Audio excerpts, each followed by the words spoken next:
All right.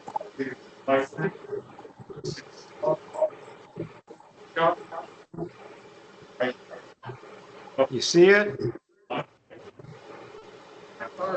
Sorry. Is that on the live stream or an airstream? Good. Oh, goodness. All right.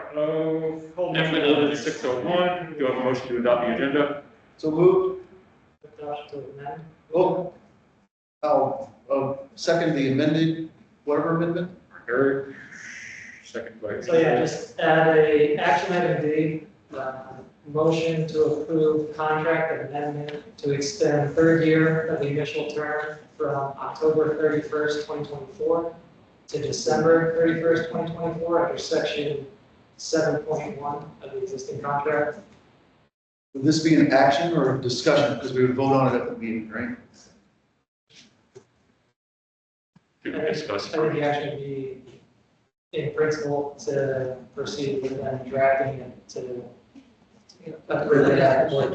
To discuss the So it'd be a action. discussion. Discussion. Okay. We got to notice it to the committee, or notice it to the community. All right, so then, yeah. Yeah, So that would be R. or. Right. Get tired. R. Or anything else? No, it's- Okay, so we have a motion to adopt the agenda to add introduce action or discussion item. All in favor? Aye. Opposed? Abstentions? All right. Adopted. All right. First action item, motion to appoint a new dog park committee member to fill a vacancy. Do I have a motion? I'll make the motion. I'll second. Discussion. Appointing. We need a name. We need a for this. name. Yeah, we need a name for this for a moment. Huh. I would like to appoint Mark Oh, Coney. Falcone. So I'll second that. Okay. Okay. All right. So we have a motion to appoint Mark Falcone. See. All in favor? Aye. Opposed? Abstentions? All right. All right. Next one, motion to appoint a new ARC committee member to fill a vacancy. Is there a motion? I'd like to motion to table. I'll second. And the reason is because we need to look at the applicants currently that we have. There were some that had previously applied that are no longer interested. So we need to look at the pool. But we hope to be able to do that at the next meeting. Discussion? Sorry, motion to table. Eric, second, Seal, all in favor? Aye. Opposed? Abstentions? All right, table. We're going to discuss this, so we'll put that on for. For an action item. For an action item, yeah. Do you want to call for interested parties since you're kind of down to Yeah, a couple I people? think so, yeah. Second for. Okay. Vote on that one. I'll leave that We'll give for- a time frame if we're gonna bring it up at our next meeting, but you She'll have till the Friday before the meeting. Yeah, about 10 days. All right, motion to approve a change order request for additional repairs at Academy Road, Meeting House Green, and parking of maintained in the amount of $14,880 service area reserve funds. I'll motion to discuss. I'll second. Discussion. So what exactly is this and that? Because there wasn't really much backup provided. I know generally there is, like some of these parts were $50 or so, So Chris Noe is online from Cardinal Painting. Chris? Hello. So Chris, hey Chris, can you walk us through the corner bead change and just what it is? Sure. Yeah, over on most of it's on campus streets. There's a lot of rusted corner bead in the stucco, and specifically, I believe it was between units 511 to 555 on campus street. There's 23 concrete benches, like seat walls out there. And once we got digging into the stucco, they have these caps, and it wasn't just as easy as just cutting out the rusted stucco. It was basically turned into a reformation of these stucco caps, which drove up the cost of the stucco repair significantly. on that 14,880, what's the breakdown of parts versus labor? Let me pull that up here.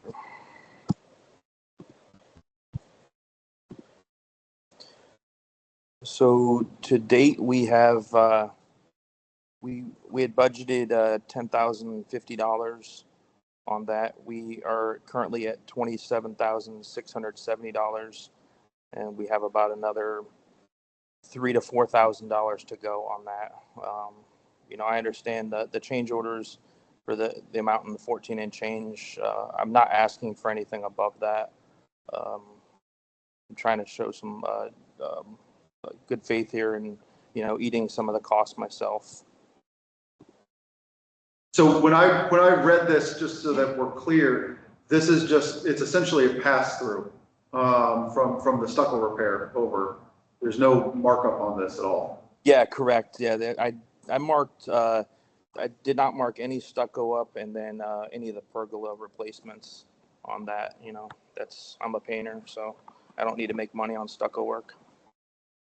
And then I think that so to your point, there's still more to go on this. Should we expect an additional change order to come work on the same project for this? No, I will not be placing any more change orders for that. We expect to be finished with all the stucco work this Friday. But no, I'm not going to add anything else onto that. I'll assume responsibility and eat some costs on that. Anything beyond this change request, is there anything over the whole scope of the project that is still outstanding? Or I guess, can you provide an update on progress made so far?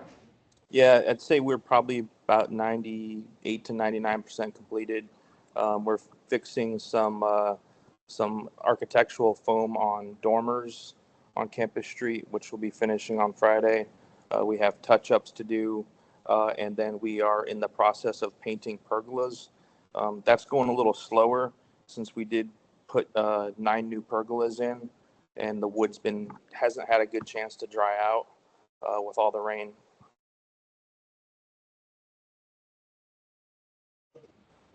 And then I'd like to speak to you. Yeah, hey Chris. It's Smithy. I'm here representing the Academy Road, so not all of these are from me, but I do represent the committee when I talk here. So first of all, Chris is doing an amazing job on our street. It looks incredible, and you guys should come over and look at it. The work is great. There are a couple of issues that we've talked about before with this back rolling. I don't know enough about that because I'm not a paint contractor. We have a few on our street, and that should be a discussion for later. We should have more and Chris as well. But overall, this team is amazing and does a great job. Chris, the first time I saw this change order or heard about it was Monday on Facebook. So I'm not sure this is your fault, but procedurally, it should come to the committee first so that we know that we're getting charged for something and that we're getting an overage. And then from there, we should say yes or no, and then it should go to the board here, whoever, to approve. Because in reality, it's not CROA money you're spending, it's Academy Road and me, Pauline, that you're spending. So I do know that we did, you're correct, you fixed everything, which looks awesome. I remember in our first Zoom meeting, we talked about adding to your number for those fixes for stucco and EFS, and you had added, I believe your original bid was 215 and the final was 225 to add to that. So there's 10 there already set aside in addition. I know that some of the people on the committee think that we should discuss the back rolling and if money's owed back because of the labor. And then also, I am assuming we're getting an additional bill from you for the pergolas. So there will be an additional change order for that, correct? no, that was already accounted for. That's in the 225? Okay. Yeah, that was an additional line item on there for I don't have the number in front of me, but it was the amount of like $4,088 per pergola. I believe we had 8 original, and I think we had 1 homeowner with a late response that we added 1 on there. So I believe there may be an additional like $4,088 that was added to that. Perfect, perfect. Well, what I'd like to do, is one, if we follow the service agreement, in the service agreement, it says that we have to mutually agree in advance and know about this in advance, and we didn't. I know you guys need to get paid in your business and you need to get paid too, but I think we need to follow the right procedure, and maybe we table this and bring it back up for discussion. And Warren, I'm happy to do that with you and Chris, or the rest of the committee that's here. Chris, I don't think it will be a huge issue. You've done great work. But I do know a lot of people were concerned because we didn't even know this was coming up. Lauren, It is not go through this, is it? I was not aware that it did not go to the committee first, so. so who would have sent that to the committee? It would have been Rose. So The tabling. if we table it, I'll have a meeting with Smithy and the committee, or Rose will have a meeting with Smithy and the committee. And Can you please bring it email back. me when they have the meeting? I'll have a Okay, thank you. And again, Chris, your work looks great to me, man. You've done an awesome job making celebration. Well, I appreciate that, Smithy. You've been very reasonable throughout the whole process. Thank you. Would we be able to conditionally approve it today, and the work doesn't get done until the service committee approves it? It's already. The work's done. already It's already done. done. That's the challenge. So it's like, we're gonna have the meeting. There's work that had to be done no matter what we're doing. So should I'll make the motion to table. We can approve this in 2 weeks. I don't think it'll make that big a We'll bring it difference. back to the board in 2 weeks. Okay. That's great. And then just let me know in the meantime, Lauren, we'll meet with Rose and Celia. That'd be great. So Chris can come. Would you entertain a motion to table? There's a motion and a second, so I I'll second. Okay. So, we need to get rid of the existing, we we need need to- to get rid of the existing motion that's on the you need to table. deny So the first who motion. made the motion? What was the motion for discussion? Yeah. Doesn't matter, it's still. Doesn't the matter, same it's thing. still All right, then I'll second motion to deny. I'll second the, well, can we do it to table? Or motion to table. Okay, I'll second the motion to table. So motion to table. Third, we'll revisit this surface area and then we'll have it back on the agenda for the longer. Smithy, are you guys going to look at it in the next 2 weeks? I'm gonna look at it tomorrow if we need. No, no, I'm saying. it every day. Oh, yeah, absolutely. The committee can get it on the meeting. So Thank you. it's Is approved. one of your units affected by this?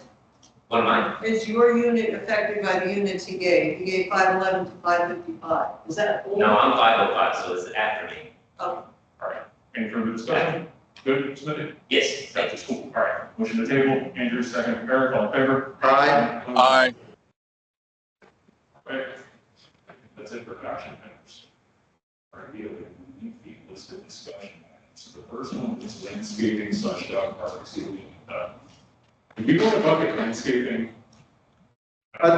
Yeah, if we could, so I think there's a general landscaping discussion. Yep. And then I think there's a specific discussion in regards to the dog park. That's fine, I'm trying to get the agenda back up. Yeah, so. Sorry, I don't have paper. Just kicking it off. So I'd like to talk about landscaping in general. So I think, there's no dispute that we've seen that the general landscaping in the community is poor. Beyond just what we've seen with, drought, stress, and different. So even though we went through a period of drought, yes, the turf suffered through that. In theory, it should have been being irrigated during that time. But irregardless, we haven't made it through very well in these cases. Some of the biggest deficiencies that I have noticed have been relatively basic things that I think that could be corrected quickly in regards to bed redefinition of the beds. So what I mean by that is not just going around it with a weed whacker, but it needs to be redefined with an actual cut edge for those areas, and then mulch. So there's a lot of the parks right now are not being maintained at the appropriate mulch depth. And I think that the challenge that we're running into right now, in my opinion, is that most all the parks are deficient. in this. And so there's a large amount of labor and a large amount of work that needs to be done in order to be able to get it to at least a level that can be maintained. So when you say all the parks, that's including the dog park?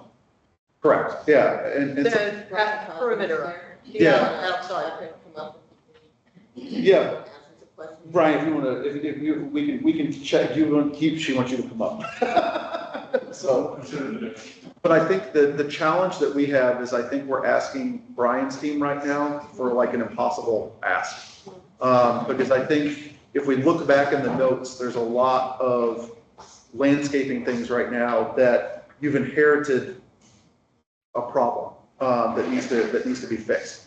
And I think the community is looking for a rapid solution to fix those things. But I think the challenge is that's beyond the scope that we currently have with you just from a maintenance, aspect. I think we're in like a fix mode rather than maintaining the landscaping mode. And so this would be where if we look at, even if there's parks that I think that we do need to look at actual renovation with and that sort of thing, on either looking at planting material that's in there or different things that we need to rework. I think the turf is a larger discussion that we just need to figure out at some point in time on figuring out, what turf is going to need to be replaced or didn't make it through. But I'm zeroing in right now more on the bed definition and mulching.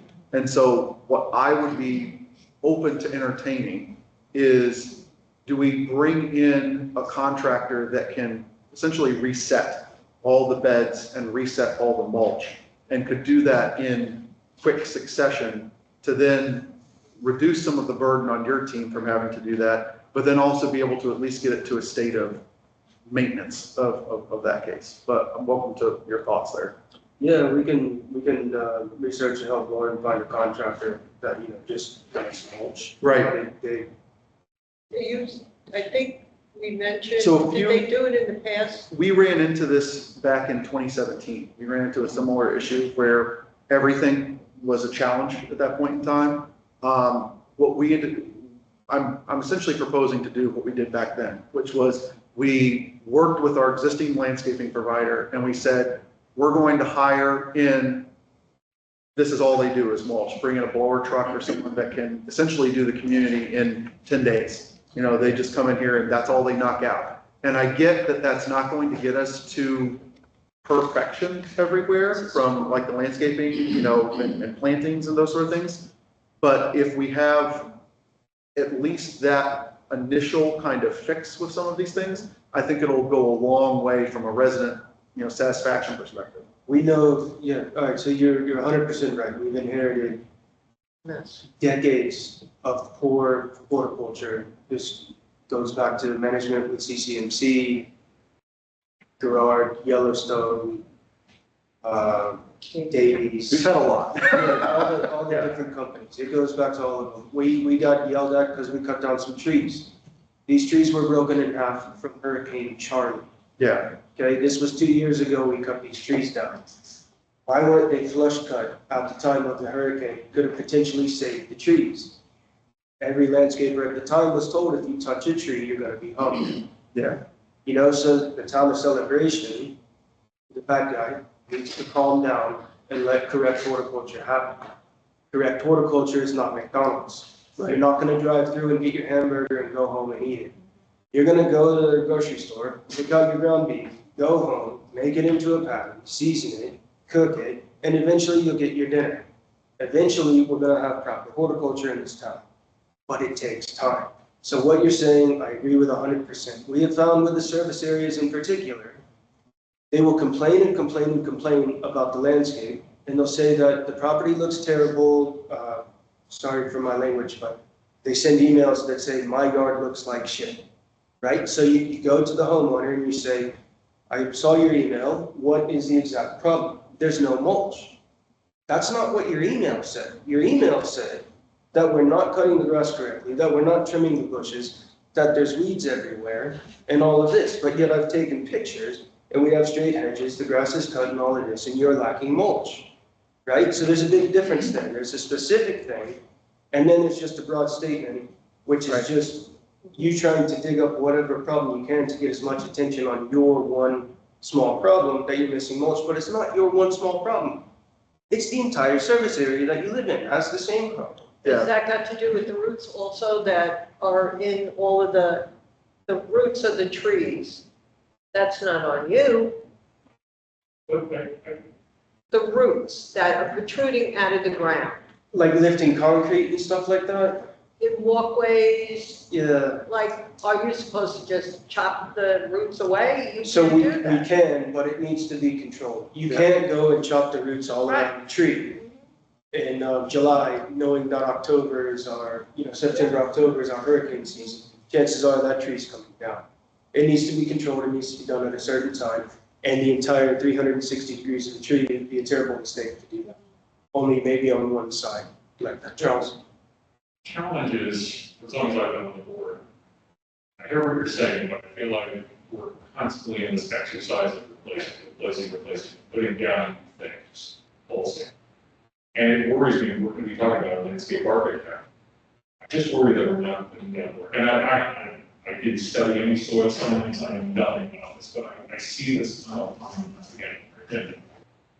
And it just worries me that we continue to do the same exercise. Correct. And I don't know what the issue is, if we're just keeping with anything that's drought tolerant, or it's just, we're not trying other things, we're not consulting other things. No, getting the plants established at certain times, like we've been doing a major replacement of sod in Spring Lake. And it's a ongoing process, a long process. We had to stop around March because we knew that if we continue to install sod, it's gonna die as soon as we put it down. We're only now able to reinstall that sod. Problem is, I'm on a 3-week wait for the sod to be available. So I've currently got 28 pallets ordered, ready to go in there, and I've got the area stripped. I mean, we just need it on the ground and put it out. Are we doing soil testing, are we doing anything like that? There's I no- feel like that's where, we were having some discussion about that. It's just, it seems like, and East Village seems to be a pretty good example where it's really takes. Yeah, so we've done soil testing, like when we tested for nematodes, that wasn't just a nematode test, that was a soil test. So we've done it there, Hippodrome Green Square, a lot of different areas where we noticed the sod struggling. Unfortunately, at that time, we didn't have these parks. Like, I want to do one here before we get everybody saw the just terrible state the front of this is in. We want to do one here before we suggest putting any new sod. The athletic fields, we want to do a soil test over there. Nikki's reported when they try to anchor something in there, it's like concrete. And that's potentially from years of putting the wrong overdressing material down and actually creating concrete. So that could be one of the problems out there. Yeah, we want to take these paths and we want to use science. Science takes time sometimes. Like you said, they want a quick solution. What I was saying about the surface areas is one of the fastest fixes that we can do is throw down mulch. You would be surprised if you throw down mulch, they don't complain anymore. 3 months goes by, they start to complain again. It's hilarious, it really is. But blowing the mulch in, anyone who's lived in Spring Lake for a period of time will tell you this mistake we'll make. They are still battling mold spores on the fences from what lives inside the trucks. So we do want to find, and there are companies that can come in and actually lay it by the bag or lay it by the tonnage. Sure. Well, like the big parks, like Long Meadow and, back here, Yeah. anything, can that be blown in or? I It's know still we gonna talked put about- them, it's still gonna put them in the air, so they'd be airborne. And when grass is mowed, it's gonna kick them back out and stuff like that. It would be a bad idea unless we can find a mulch company that's gonna certify it and say, it's mold free or something like that, which probably means you pay double the price. But there are plenty of companies that have the illegal labor that will come in and knock this out in no time. See them driving with a cart with 50 bags of mulch on the roof of the cart, and you're saying, Yeah. but they get it done. Yeah. They get it done in that time frame. I think, so to me, what I would want to look for is, I would hope that in 2 weeks at our upcoming board meeting, we would be able to have something that we could notice to the community, knowing that this is going to be an expense that it's not really budgeted, but it's going to need to get done somewhere, that we need to bring in a mulch contractor, whether that's someone that does it by hand? Do they, fly with an airplane? I don't care, but there's But something that that expense will come off of his. I don't think, I'm paid individually, like you've approved in my contract, the maintenance. Right. The mulch is separate, it's Right. approved, but it's separate. Right, I have no problem foregoing so that. that, what So do you have really $80,000 budgeted for mulch, which is How not much? How much, it's not a, yeah, 80,000, that's It's it. not a. how much mulch are we gonna, how much mulch are we talking about? we're talking about a lot of mulch. When last time we mulched was last fall, and it was in the $100,000 range. Yeah. It's got a massive mulch in it. I think that we're gonna have a massive mulch event. Now, I would hope that if we go with a mulch contractor of some kind, and we say, hi, we're gonna do all of our parks at once, You're probably gonna get a better. we might get a better per bag price. or Now, something the there. only thing, like you said, everybody wants it immediate, right? And I got Spring Lake, it was a battle, but we got Spring Lake about 2 years ago to hold off on the mulching.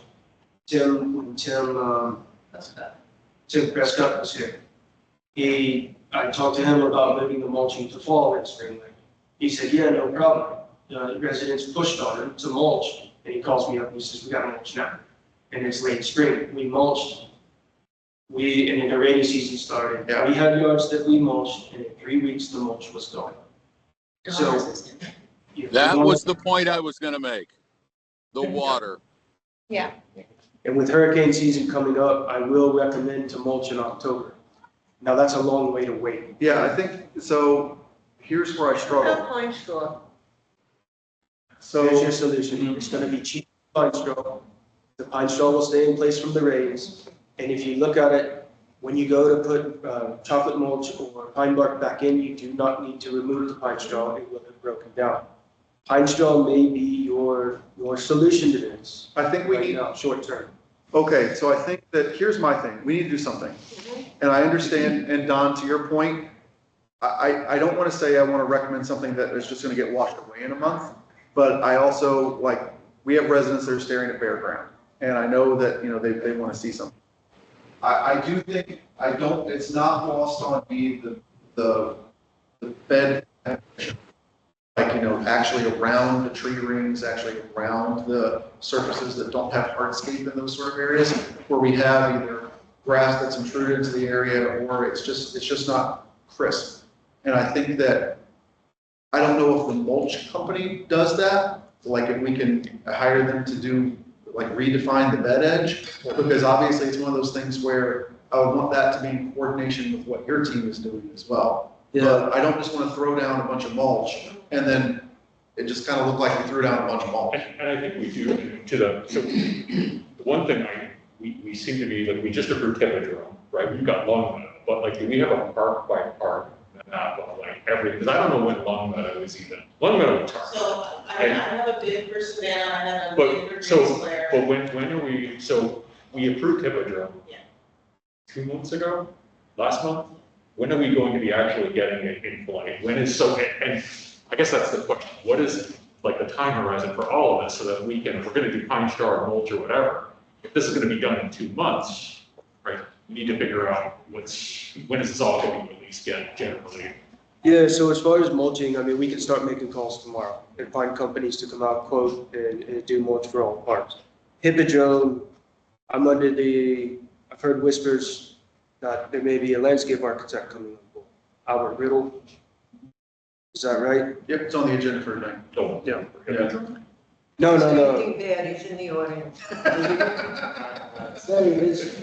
I want to say that I heavily endorse Albert Riddle. I've known Albert for 14 years. When he was on the ARC board, that's how I met him. He's a great professional, very knowledgeable beyond landscape architecture. He has the field experience as well, which is rare. So if I'm able to work with Albert to go through these parks, Long Meadow and stuff like this, and the two of us can bounce ideas off of each other, I think you're going to have a winning team. So would it be fair, I'm sorry, I don't want to be a little bit of a hard ass here, but I don't know the timeline on it. So would we be able to state that we would like proposal by our next board meeting, which means you would need it by when? Right. So that's a weekend, next Friday. For Long Meadow, Or no, let's just let's start with mulch. For mulch, okay. We just want a proposal for mulch, whatever that is. And if you recommend pine straw, whatever reasons behind it, I think that we could then notice to the community or the meeting. And then we would be able to capture any feedback during that time and then have that for a discussion and motion at the meeting. I think to your point though, with the more park renovation timeline, we're going to talk about landscape architect and that sort of thing, but I would almost want to see something not in a similar time frame, but I don't know how long it would take to put together like a proposal. Like if we were to approve something with, you know, with Albert to be able to, I don't know if we approve a bucket of hours or whatever we need to do there, but then have you work with him to be able to say, here's a proposal that we would want to put forth, and then be able to discuss it at the next board meeting. Because I think the piece that we're struggling with right now is we've identified, and people see in meeting minutes and that sort of thing, that we say that the park has a problem. And to your point, everyone does want that instant, you know, I use the Amazon expression. Everyone wants, you know, next day delivery on everything, right? You know, yeah, but I think that, you know, to your point, that's kind of where we faltered in a little bit of this. Like I laugh all the time where we put sod down, I'm like, that's gonna die in a month because it's in the shade. But we put the grass down, right? So, you know, it's one of those things where, you know, right place, right time.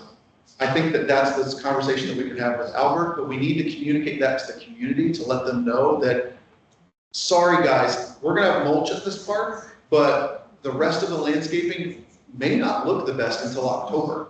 And I think that that's where we need to be able to communicate that to the residents. And then the residents then need to decide, you know, they're gonna come back to us and either say, that's acceptable, we understand what you're doing, there's a thought process behind it, or they say, no, we need you to throw in some seasonal planting that is gonna be dead anyway by the time that we do the renovation. Plus it also aligns with the budget, you know, we're getting ready to go into the budget, you know, and if this is gonna be some acceleration of something we need to think about in 2025, we need to get in front of it now. Yeah. Brian, I would say- the question for you is, when should we be, what time is it? I would say, yeah, if you mulch around fall, when we're kind Is it one of, time a year thing, 2 times a year, no, twice a year. twice a year? Yeah, if you want what, so what celebration was, right, as a No, whole, what should we do, not what celebration wants, Yeah, what's the 2 proper way to do it? 2 times a year. 2 times a year? Yeah, Well- instead of trying to do one big one, Right, but 2 2 times times. a year, so what, it's October, April? yeah. It's October, April, yeah. We have October. that right now? I'll have to look back at the wording, it says We by, asked for mulch 2 times a year, and then what would the bag cost be for intermittent fill-in if there were some bare spots that came up? And do we have like the dates? I think it was previously, we did have in the contract, October In April. and April. And do we have that, or is it just when you recommend it? I'd have to reread it, but Okay. I'm fine with October. I think it's in the standard scope that And we. then my second question to Brian is, if we do this kind of brush stroke process, how many plants out there are in the wrong place at the wrong time that are gonna die, that just needs to pick it up and redo it? So this is a catch-22, right? The wrong plant in the wrong place. 25 years ago, was it the wrong plant in the wrong place? Probably not. But the tree canopies have grown and stuff like this created more shade. St. Augustine will no longer grow in some of these areas that it was growing before. So this is where Albert would come in, work with me and say, we have to come up with a different solution and something that is going to work. Now looking at this tree canopy that's been created. So I guess for the board, right, if we need to take heat on this, this stuff looks like crap, so be it, but get it done right, get the analysis completed, and if need be, go part by part, figure out what needs to happen, and do it appropriately, right? Yeah, I agree with Andrew. I think we should make sure it's done right, the way it should be done, given the current circumstances. And if that means we're delayed a little bit, then we just have to say, we're sorry, but we're trying to do this the right way. And So- that's where the communication, I think, can come So then- in too. Actions for next steps. So So bids for pine straw in the parks. Now, one thing we can do is a mullet, right? Business in the front, party in the back. yeah, Pine straw in the back, mulch up front. So like the front of Heritage Hall, mulch, so it looks formal and everything.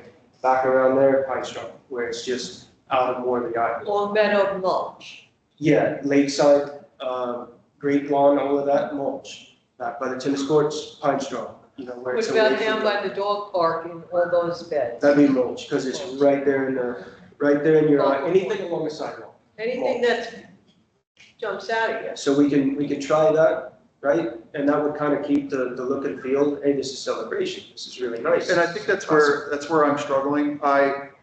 Look, I don't want to flush money down the drain, literally, as it's gonna wash away. But waiting 4 or 5 months, It's a lot. that's a lot. That's not what our residents expect. And I think that's the challenge that I run up against. It's, yeah, the board can take heat on it for 4 or 5 months, but we've been taking heat on it for 4 or 5 months already.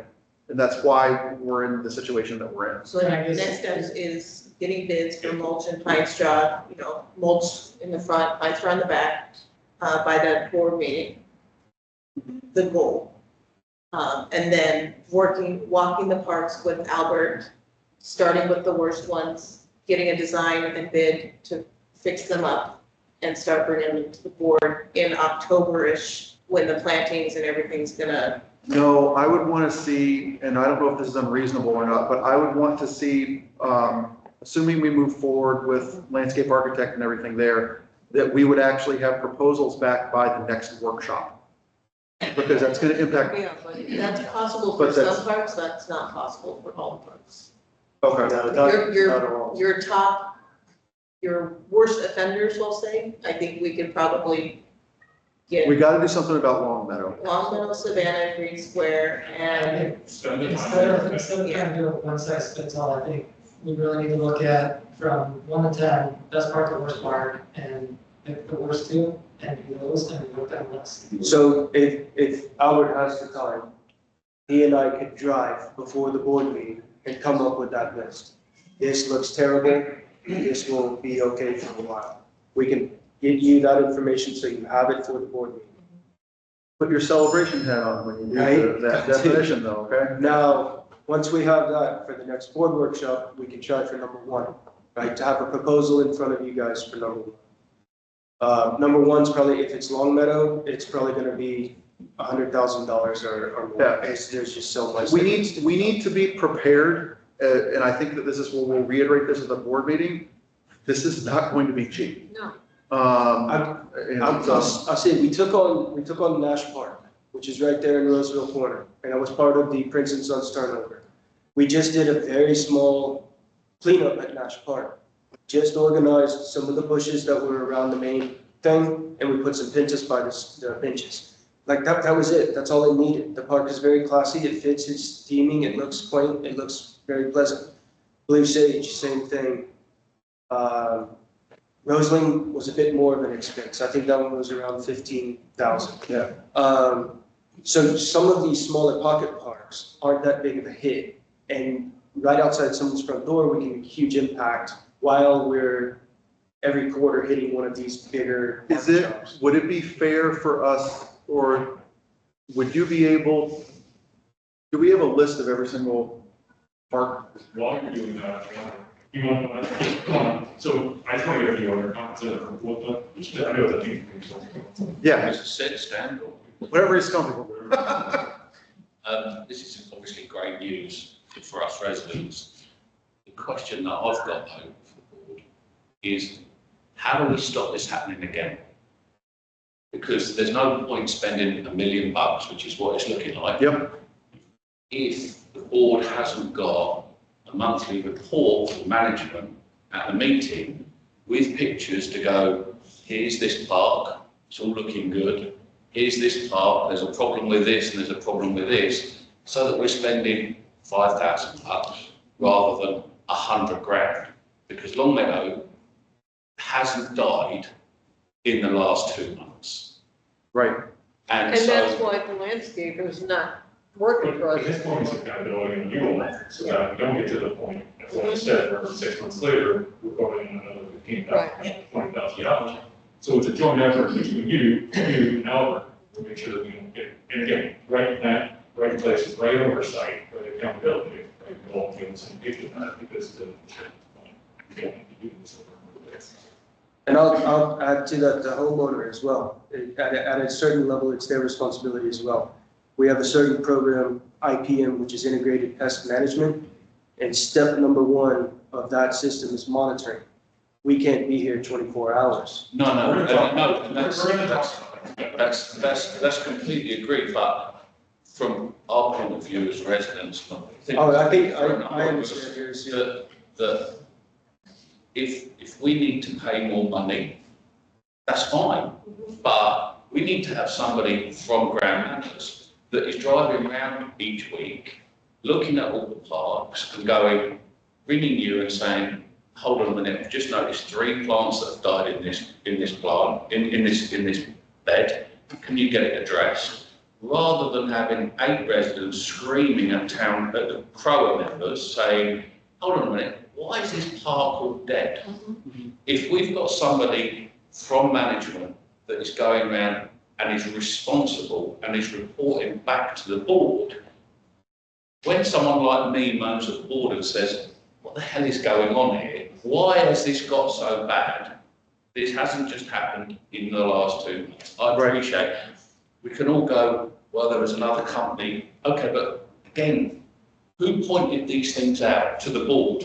And if the board ignored it, then that's who we hold accountable. But if they haven't ignored it and they didn't know about it, then there lies our issue. Now, as residents and the management, yeah, there's a lot of work got to be done with the software on how these things are reported.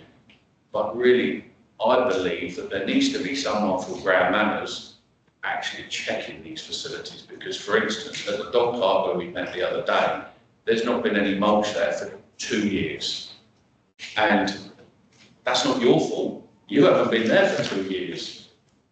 But as residents, we can moan and kick and fuss, but it needs addressing, because otherwise you're saying to us, like you did the other day, the grass in the dog park, this side needs replacing twice a year. It's 25 grand a go. These guys are going to be going, hold on a minute, we're spending 50 grand for grass in a dog park. How did this happen? Yeah. And really, somebody at the town needs to be, not just yourself, they need to be versed in how the irrigation works for each area, so that they can start playing more of an active role in. When there's a hot spell, we're not waiting to moan at the board members to say it's dying. The guy sitting in his truck can go, wow, we haven't had any rain for the last week. We need to turn the irrigation on. It's... Yeah, so I think it gets to a little bit of the conversation that we were having during our executive session prior to this. We have identified that as an oversight issue with Crane Manors. We're looking to address it. No, I know it's cryptic, but yeah. We want to give you the time and the residents, because we're here. And I do appreciate that you guys are definitely now starting to go, okay, we need to address this, because otherwise our dues are going to double, because you guys are going to go, we need over $1 million a year to keep renewing these parks, just on the parks, renewing them, because they're not being checked as they go along. Which is one of those lines, right? If you just taking that $1 million, is it something that? Don't move so long. Hold on, just before video goes on, but on that $1 million, scheduling it out, right? I mean, I know we're trying to push it all now. Is it that we should do 4 parks every single year for a little refresh? That's really nice, but then you do a smaller touch-up every year. So I think that's something I was scheduling. So So I think from a, to get the parks to a net zero to where they should be, then you're gonna see annualized, replacements and repairs at a smaller number. Because yes, no matter how well your landscaper is, something's gonna die in a park in a year. It's just the way it is. And you've got, 66 passive parks and I don't know how many active parks. Right. So, I mean, it is what it is. It's something that you need to start budgeting for in terms of annualized. Let's listen to you. Okay, let's be quick. So first of all, let me say it is so refreshing to hear a nice, educated conversation on things that we need done this time. You guys are great. Thank you very much. The next thing. But. No. The next thing, right now, and I think a lot of residents would say this, Deer Woods Park is the belle of the ball here in town. It's beautiful. Thank you, Brian, for doing that. Thank you for the residents that volunteered. You know, a lot of the things in Deer Woods Park are perennials, which, to your point, you know, they come back every year. So instead of annuals, they don't come back every year. I think we should think about perennials, so we're not spending as much every year. Beautiful things like in the butterfly garden. And we should use that as maybe our North Star, the Deer Woods Park, and say, let's make every park this beautiful. The next thing is, I love the idea of setting these on a schedule and letting the residents know. I think what residents are tired of is watching a corpse rot over and over. And if they knew that this was gonna get fixed in July, and this was gonna get fixed in October, and this is gonna get fixed here, then they would be fine with it. You know, hey, we're not gonna mulch right now because it's gonna cost, you know, $200,000. We're gonna instead take that $200,000 and put it into a park in October. Oh, no, we're mulching right now. We're mulching. Everyone's bringing mulch. Yeah, but I think to your point, the other piece of this is it is about that just transparency and stating Exactly. like, we know this looks like crap. We're hoping that it looks like crap until September. But it's also the flip side of that, because that it's a two-way accountability street. Because we know that we're saying that it's gonna get fixed in September. That also allows us as a board to be able to turn around and hold ourselves accountable, that we're holding management accountable, that they're then holding the vendor accountable to say, it's really gonna happen in September. And if it doesn't happen, we got a problem. And then that's where we need to fix it. You know, so I think that'd be good. I got one thing, I put my daughter in Yeah, and there. No, thank you. And I think this is one of the pieces, and then I'll be quiet about landscaping for at least 5 minutes. But I think with working, when we're looking at this from a landscape architecture standpoint, that value engineering of, you know, we're gonna put in plants that maybe we do have something that, yeah, it's not gonna flower year round, but it's gonna stay there year round. And it's not something that we're having to constantly rip out this plant and replace like an annual bed or something like that. You know, where we know that, you know, it may change the look of the park a little bit, but it is much easier from a long tail maintenance perspective and just from a budget perspective to know that. Go to AOC landscaping. It should. Yeah. Yeah. So Now we'll that work through that. Smitty mentioned deer woods. Another benefit of the plants we use to deer woods is probably 75% of them are Florida natives, which means. Exactly. Was that? It does good. It does good.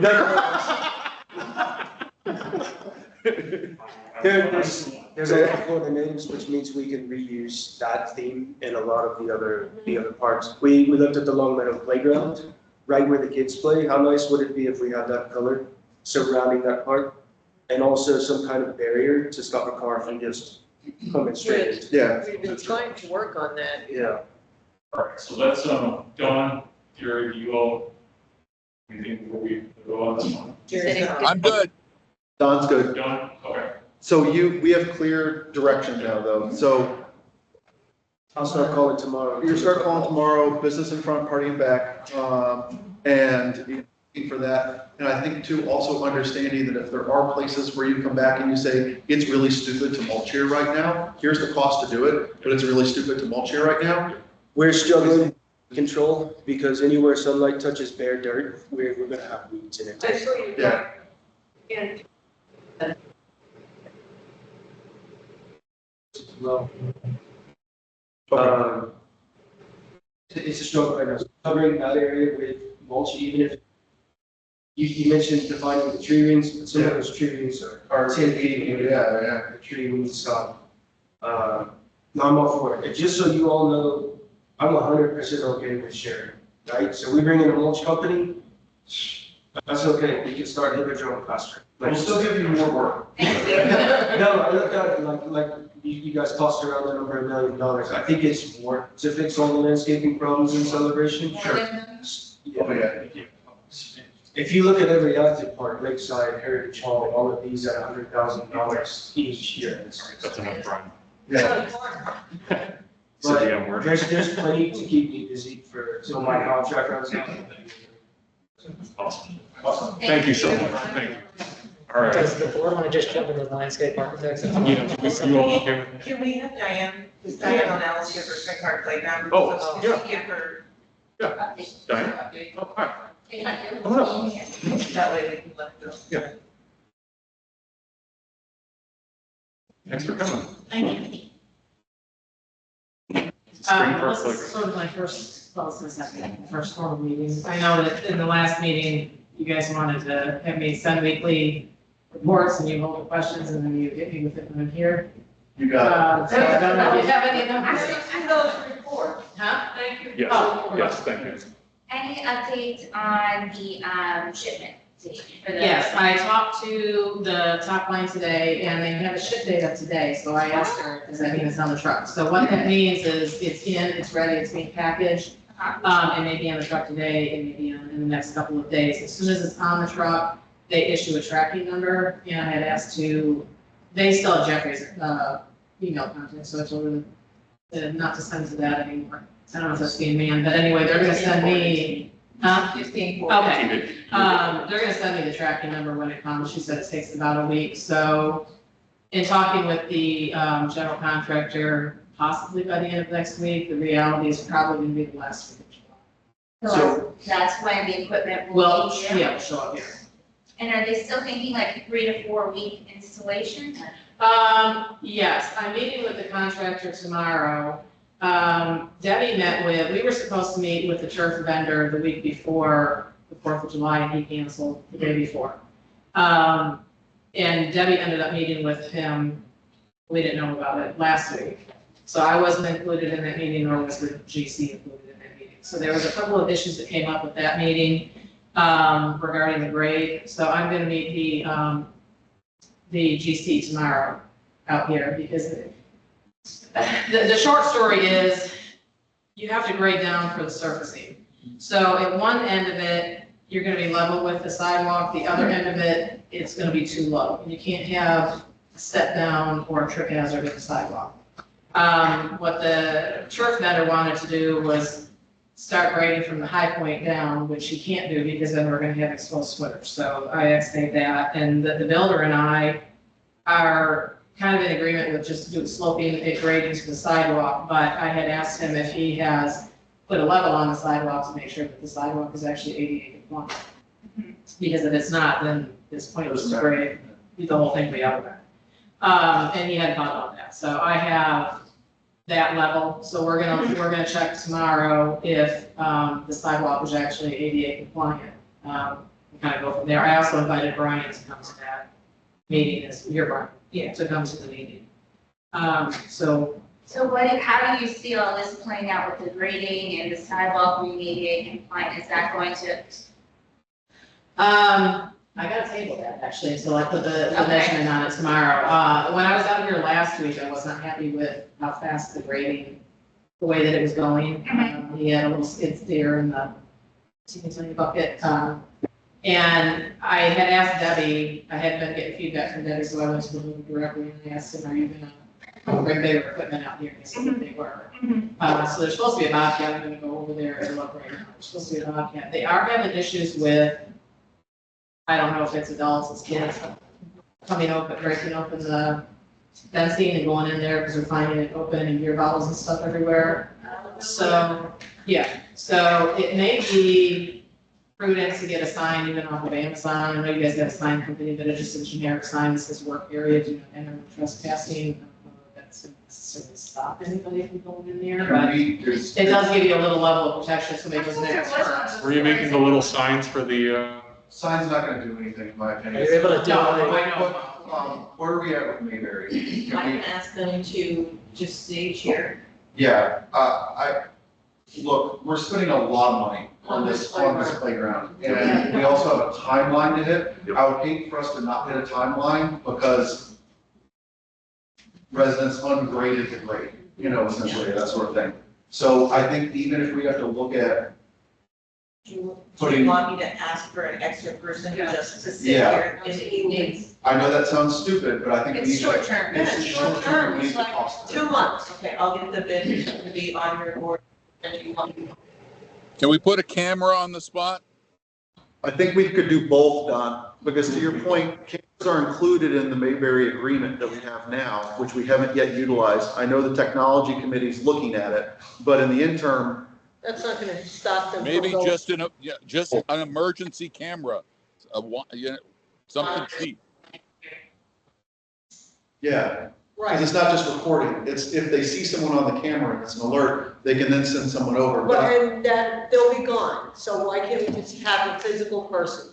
I think we do both. Well, how much, so Mayberry, where are they right now? They just kind of roam around? So I asked them to, so they do Lakeside, they come here, they do CCFC, and on the weekends I've asked them to check all the pools in the evenings, because of all the issues. So we need to put the existing ones in here, and then opening up gaps and obviously the other places. So we need to have a number effectively, right? We can't just redeploy the existing one. Correct, otherwise you're Right, putting that makes Lakeside and CCFC. Yeah. So I think we get, if we can look at for the next meeting, well, do we think this is gonna exceed your, Until 2 weeks from now, it might, let me, Can we do 1 month at a time and then that will exceed her threshold? What do you want to do, 60 days for completion of the project? yeah, I like that. Yep.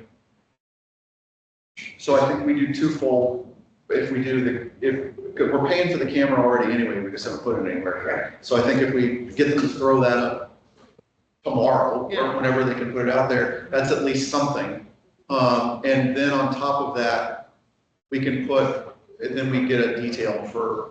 Here. And we've got the tri-party agreement on the weekend though anyway, with Lakeside, right? So that's. No. Nope, We don't have that in? that's with Town Center, not Lakeside. Yeah, but aren't they patrolling? No, I've never gotten it. that's, We're paying into that. that was just supposed to be Town Center. We haven't paid, we've got a bill. So I think we asked for the detail for here, for 60 days, we figure out what the cost is. And then we tell them to put the camera in whenever they can. Can we authorize Lauren to move forward with this, so it doesn't We got stop? Not to exceed, well, we can't because it's not noticed on the agenda, we have to do it at the meeting. If I will authorize what I can up to my expenditure for the event and Yeah. we'll address the rest of it. Yeah, I think she has enough, discretionary budget to do that. Yeah, okay. You know, I think it's mostly from AP, and I think they all they do it. I mean, I don't think they're partying at 4, I think they're partying at 1. Yeah, it's gonna be an after You know, dark kind of yeah, you know, situation, it's yeah. gonna be, yeah, so, Like 8 to 2 or something. yeah, exactly. something Yeah, have them sit right there where the opening to the fence is. Yeah. Yeah, so I think, so hopefully that'll help with that. I think. Thank you. what- I'm more concerned about somebody getting hurt on there. I mean, at this point, there's no damage that can be done once the equipment comes in, that's a That's different different. story. Yeah. Especially when they're installing. Yeah. Yeah, Now, they do have the permit in hand, but they're reluctant to put it in the box until the equipment is here, just because of, they've got trespassers around. yep, So I talked to them about maybe putting the copy, but I don't know how that works with, Osceola County and the rules, but they do have the permit, but they're not required to put it in the box until they actually start digging holes. so can we talk through other potential delays? So I know the permit was one of the wild cards that we had that in hand. That's here. The other wild cards are inspections, correct?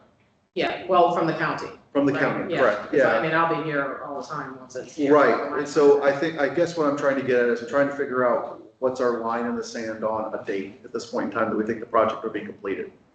That, I'll give you that in the weekly update once I meet with the the installer tomorrow. If we could have a goal, I would say by the board meeting, that we could then put out to the, so that gives you, When is because this is not a board meeting. That's 2 weeks. You got 2 weeks. yeah, so you got 2 weeks, for that. The time, I'll be,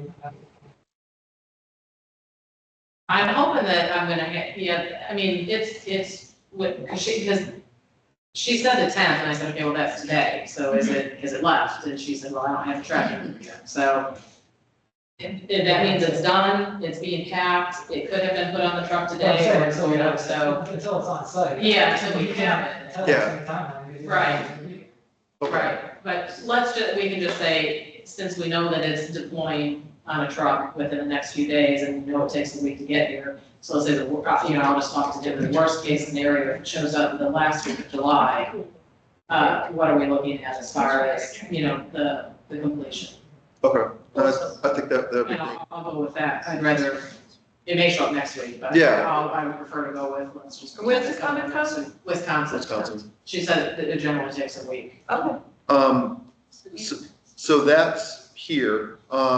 I know that you had taken a look at, the East Village one. I call it the Rainbow Playground. But, that one with some of just the chipped paint, the general condition of that one. Yeah.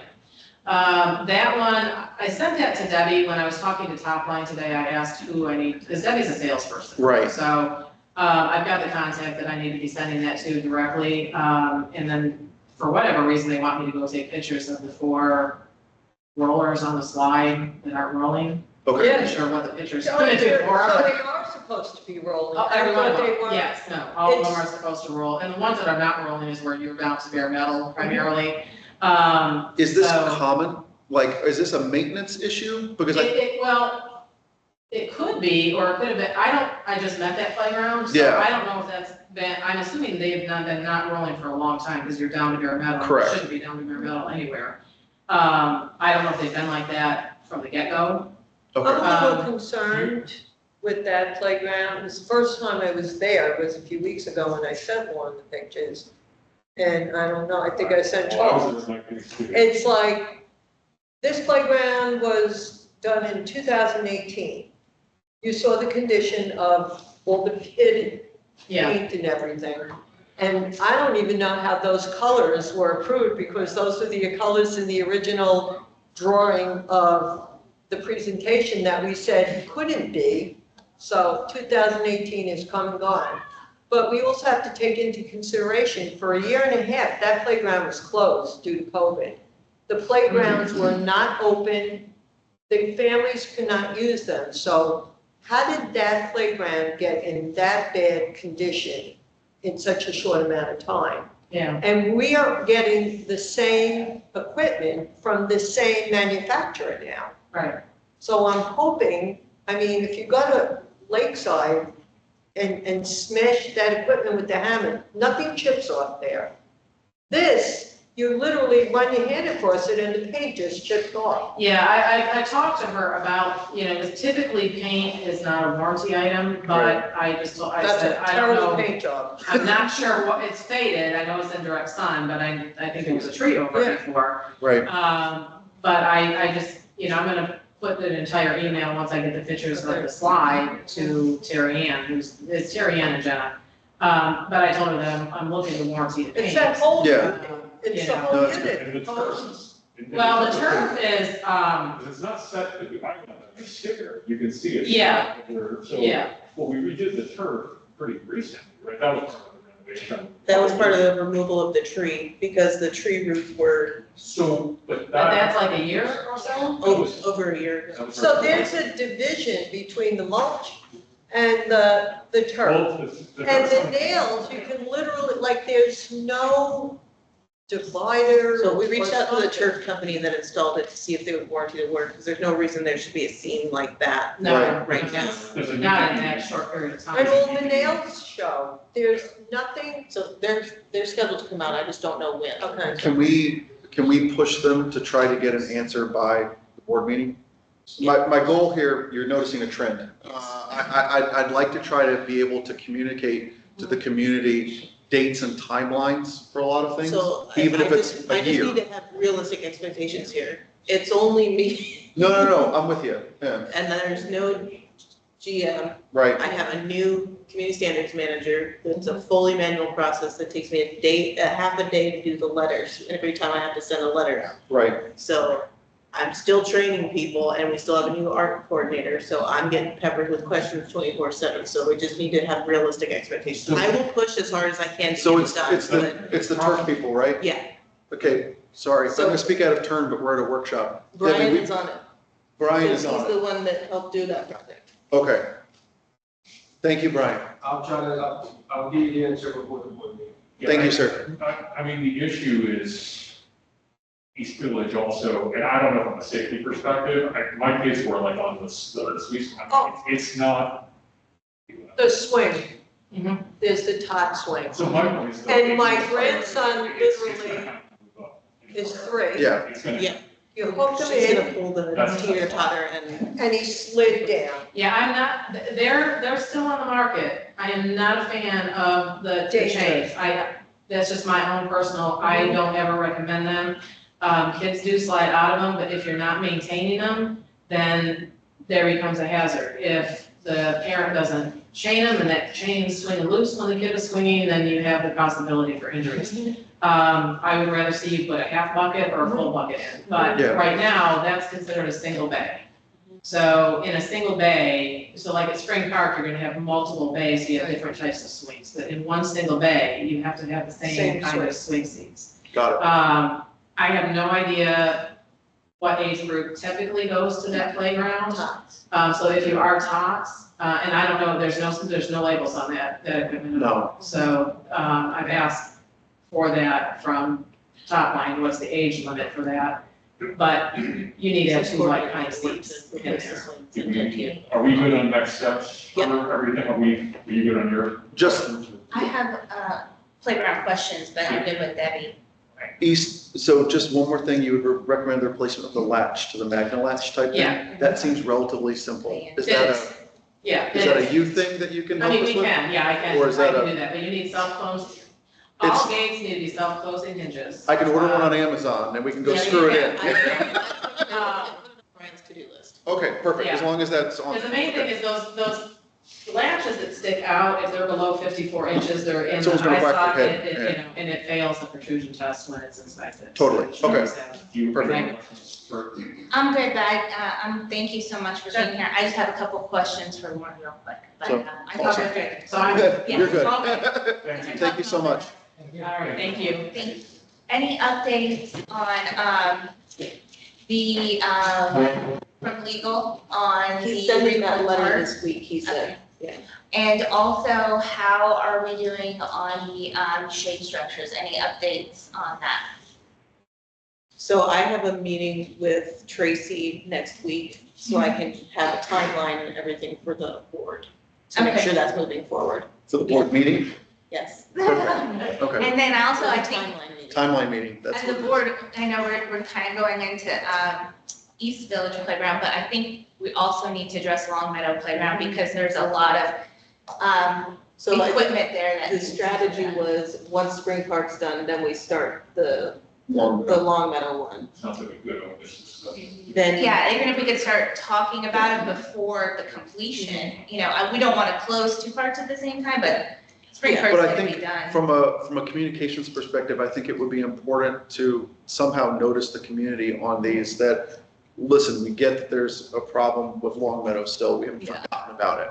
And remind everyone that we're trying to phase this so that essentially we don't want to have two closed playgrounds at the same time. So, you know, it's like, once we kind of get this done, then we can look at that, because it will likely necessitate closure of partial or all of that playground for some of the things that we're It going will to be do. all, because you have to tear out all the turf The and turf, replace it. yeah, okay.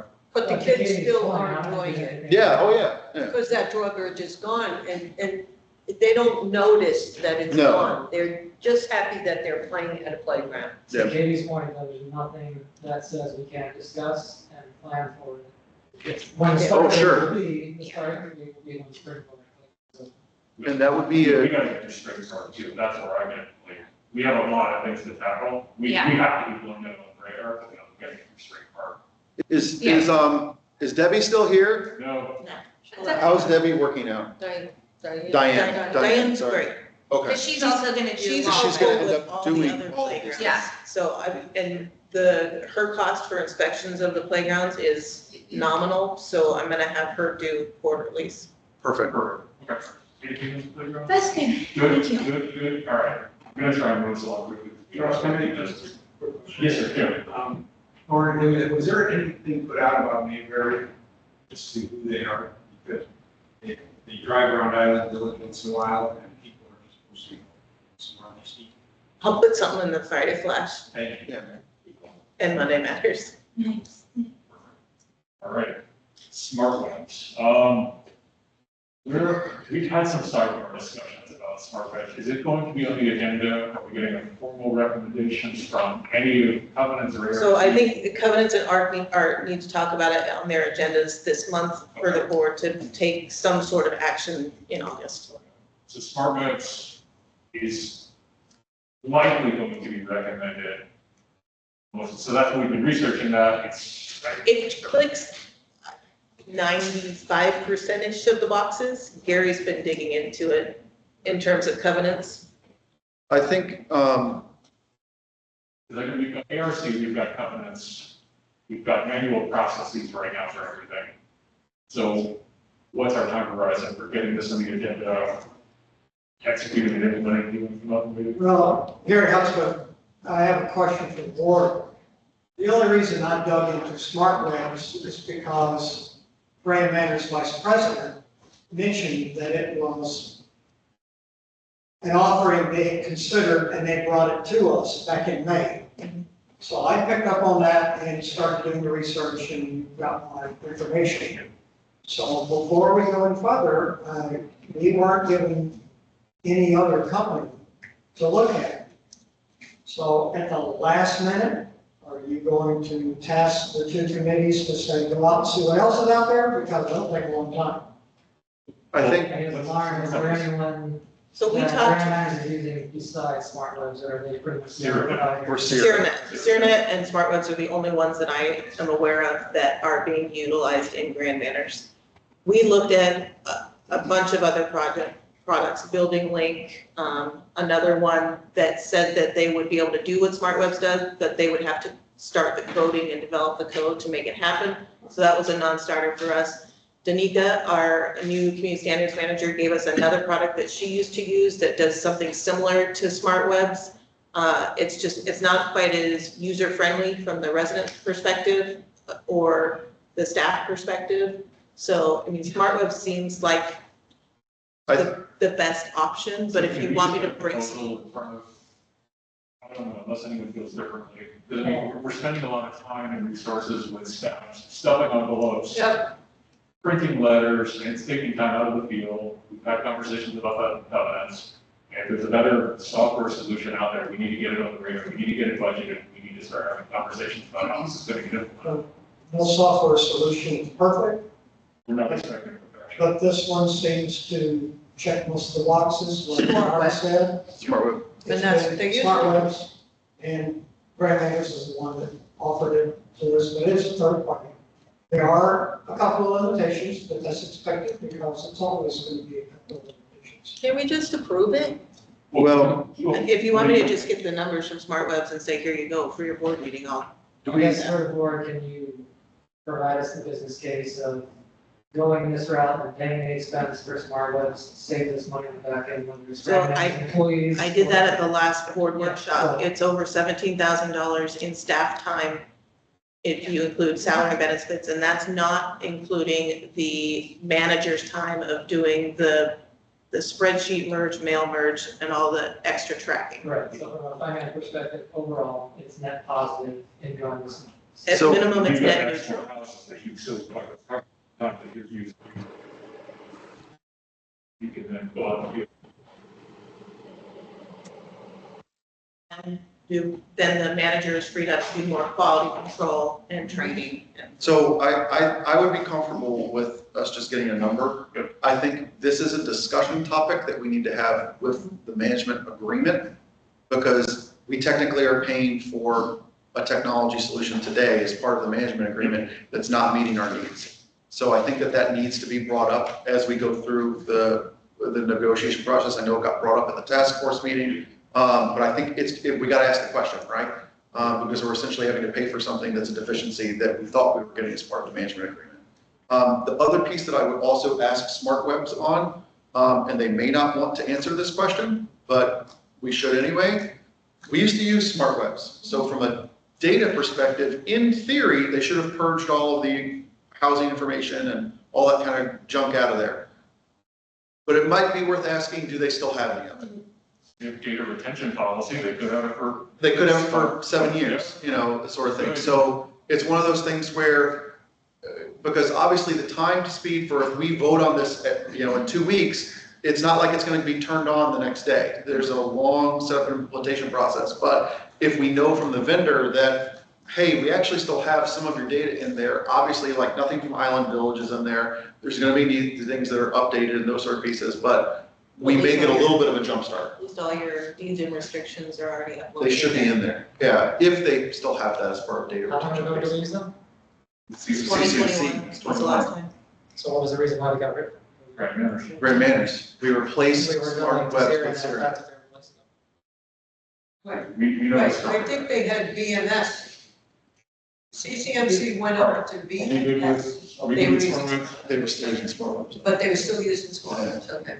All right, are we good with smart webs? So, or, next meeting, You're gonna- let's talk about Hopefully well, numbers. hopefully.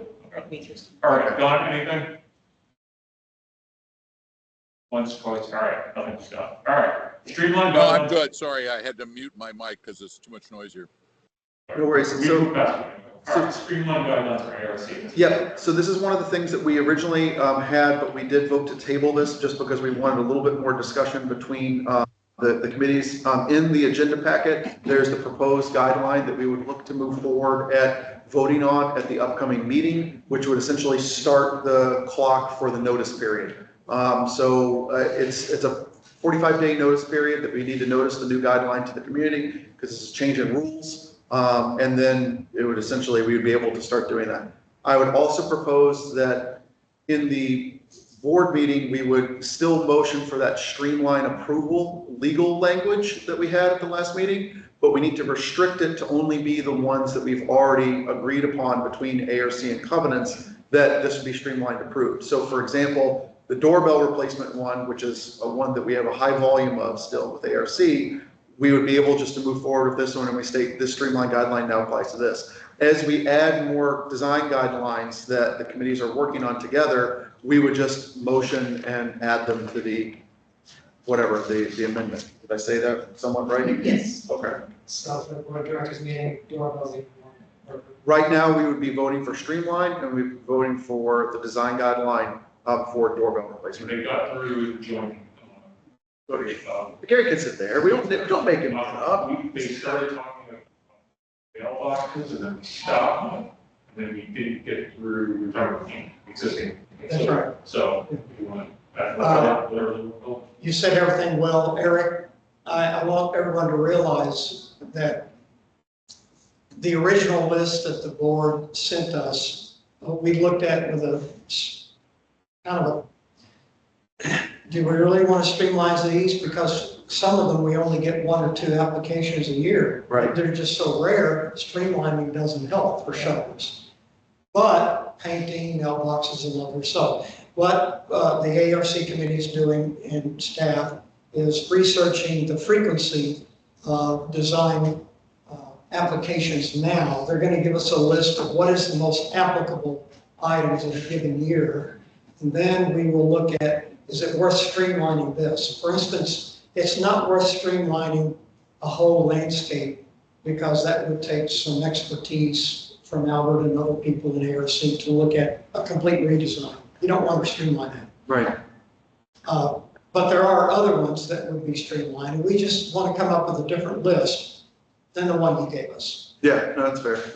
Yeah, and prioritize the one that Yes. makes sense for streamline and related requests. Which is why you got the minutes for the first. Yeah. all right, thank you, sir. Anything else on that? Nope. Okay.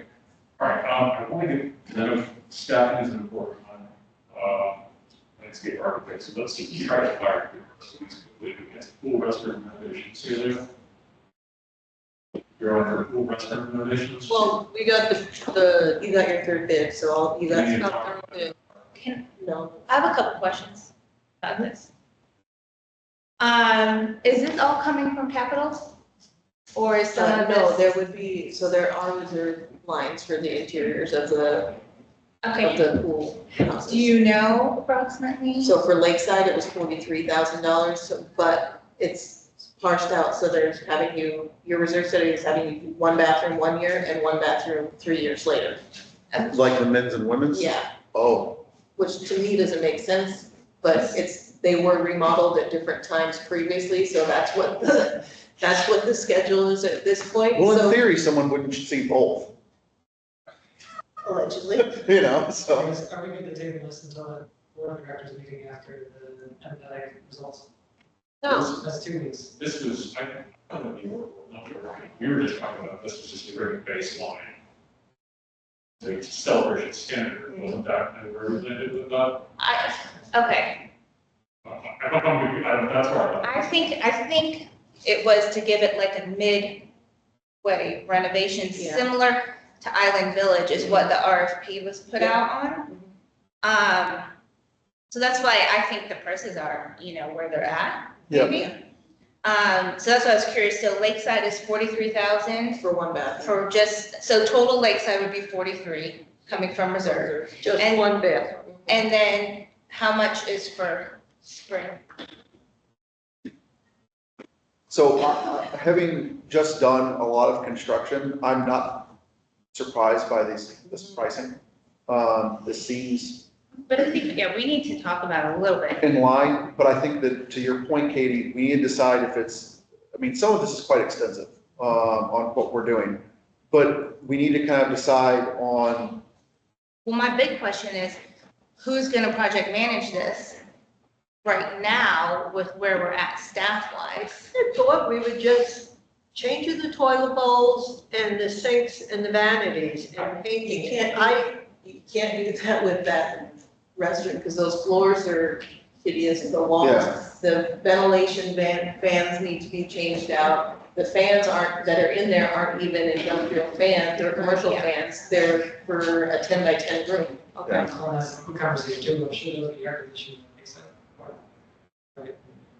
And then I guess my concern with this is, I don't even see the designs of this. So, someone says it's mid-grade, someone says something else, but so I think the one from Rika, I didn't see any designs. The one from Harvard, Darva. had the renderings, and honestly, what I think is going to improve the look of this the most is putting tile on the walls.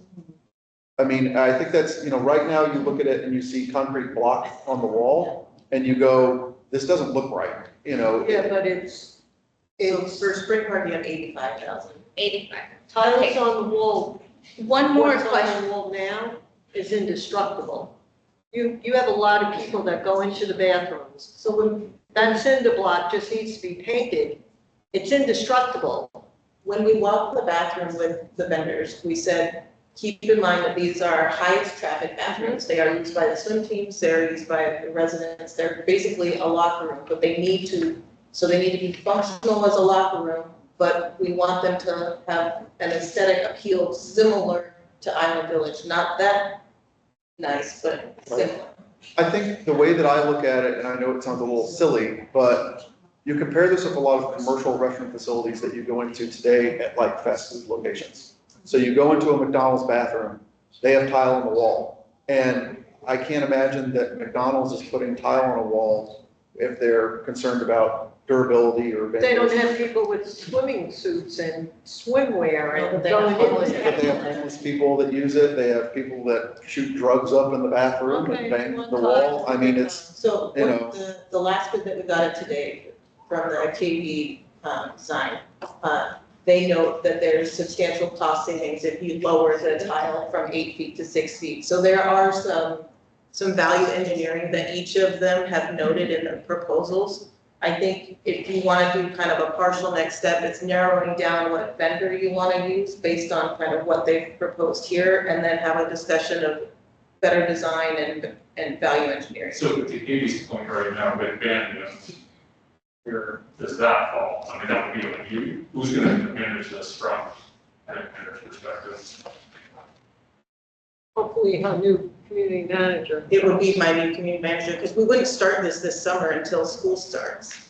right. So, Speaking on behalf of the group, if you had waited for that, we were going to suggest that a designer be, because of how different Lakeside is from Spring Park, what you're gonna need as far as materials and things like that. And that way you can have somebody who could probably also manage the project and allow you to RFPs.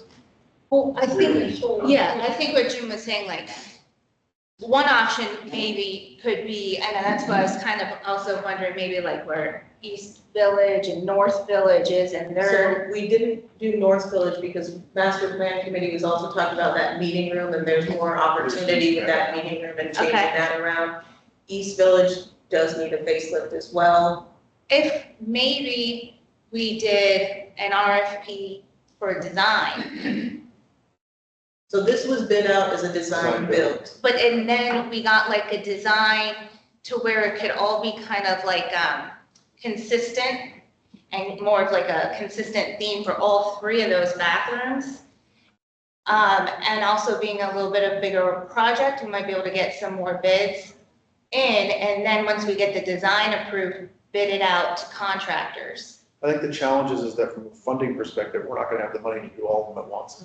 Right, but so that's what I was thinking, maybe this is a 2025 item for the budget, because even if we do an RFP for design, that's gonna take a month or two. Sure. We get that back, we gotta approve a design, that's gonna be taking about a month, and then we bid it out to builders, our contractors to build out the design. I mean, we could put in the RFP, like expected start date 2025, and have a budget in mind based off of these numbers, even to what? I think it's 51, the other thing that we need to think about, right, what we spent from here, we still don't know the utility costs. And that's gonna come from a variety of different buckets. So I agree with you, I think there is value potentially in parking some of this. I think the challenge is. I think there's more life in the lakeside pool houses than spring park here. I think spring park is something that needs attention, and that's where maybe that's a 2024 project, lakeside is a 2025. I think that, so I'll support whatever we go with. I think my challenge is that we've been sitting on this since I got elected. I mean, I think it was the first meeting that we had as a board. We said we need to do something about the bathrooms. And we now have something in front of us. And now we say, okay, and I think there's value in a designer, but I also don't want to, it depends on the scope of what we're trying to do too. Are we trying to completely re-engineer the bathroom? Or is it, it's the same bathroom, we have the similar needs, we need it to look nicer and be more, I think a designer overcomplicates it. That's why we bid it out as a design build, because these they have designers in-house that design these, that's why they're bidding on these. And yeah, this was one of the first thing that you tasked us with getting done, because these bathrooms look atrocious. So let's keep it on the agenda.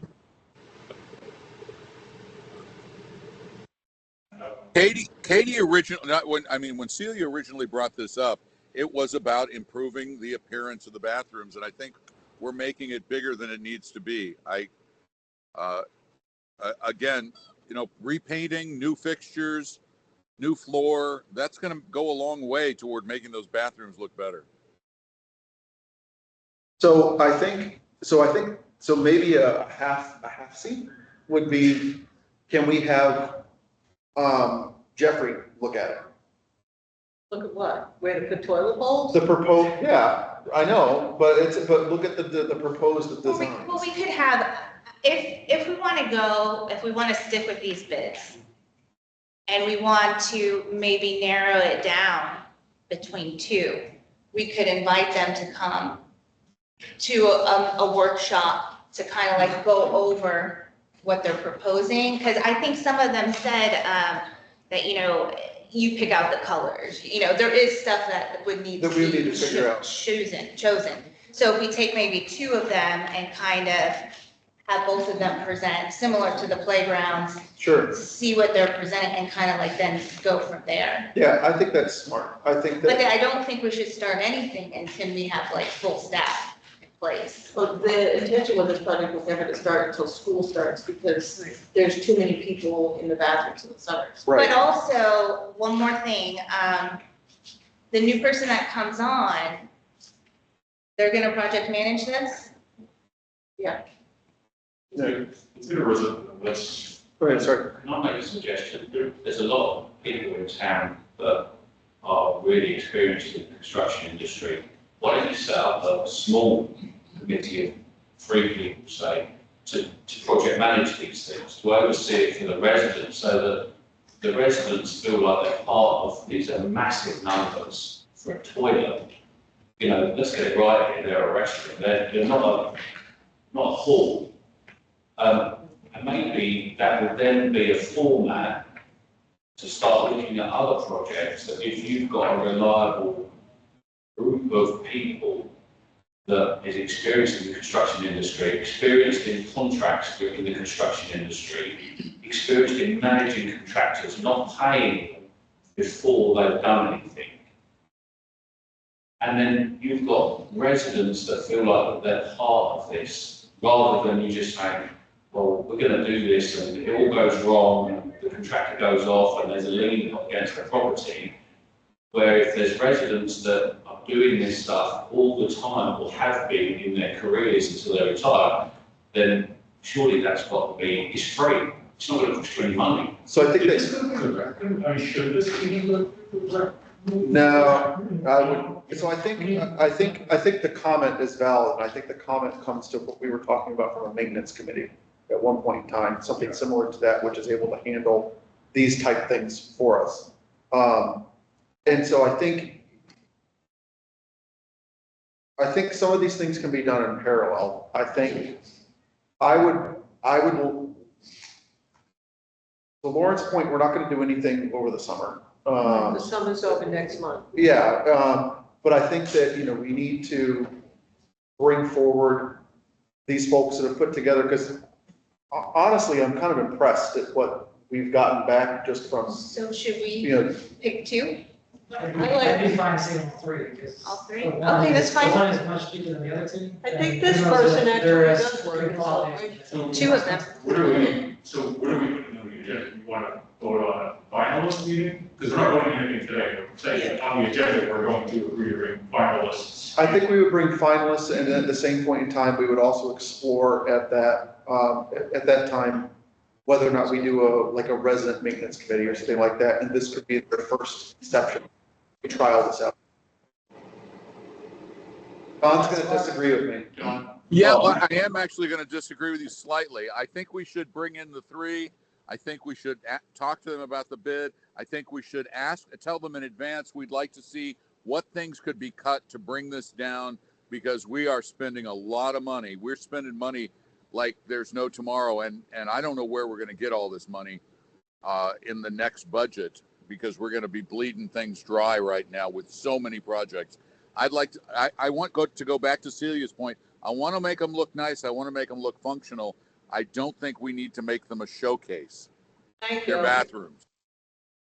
So, To his point, I see all three as buttons. you want to just invite. So do you want me to set a separate workshop to do a finalist meeting with these three vendors? Okay. Yeah. Have them prepared to talk value engineering. Could we, do we have anything before the August workshop? No. Like, could we do it? Do a one-off. Yeah. Like, or like at 5 o'clock? I think it's gonna take longer than that, We need probably 30 to 45 minutes each. and we're gonna have questions for more, and then we'll want the opportunity for residents to speak as well. All right. Well, I'll plan for a one-off and see what works for all three of them, and then get with you guys for dates. Do not crawl in my lap. All right, What do you moving think? on. All right, we good? Good, okay. Pool resurfacing, Lauren. We have two owner's rep bids for pool resurfacing. We've been struggling to get a third, but we need to start moving this So party forward. my question on the pool resurfacing is that when I read this, I first thought that this was the cost to resurface the pool. This is just for someone to manage the Just project. to write the scope, bid it out, and manage. How much does it cost to resurface a pool? Do we know? Lakeside is scheduled as $100,000. Okay, so it's not a small, it's not, because I started to get to the point where I'm going, we're hiring an owner's rep for this amount. Is this amount going to be the same as the cost to just resurface the project? Lakeside was only done a few years ago. Why are we hiring an owner's rep for this, out of curiosity? I don't know how to write a scope of work for a pool resurfacing. But we were also supposed to have grant makers. So yeah, we need to table that. I can have them work on that scope. I mean, it still would be an additional cost because it's vendor services doing it and not us locally doing it. But it might be cheaper. We've never, there aren't task RFPs and things we can, we have to have just a things that we've been looking to, like scope of work sort of thing. I can't find them on the C drive. So Yeah, where started another HOA from Grand Max, so had research. Yeah, some of them have Go higher to your number. Grand Members and ask to see what's up. See, I don't think resurface Lakeside. it's. They just did Lakeside a few years ago. Okay. So let's Wow. table that until you get. All right, we good on that? Okay. I'm sorry, Gary, I'm gonna skip management company really debrief. I'm gonna get a lot of other things to get through right now. Procurement. What's up? Okay.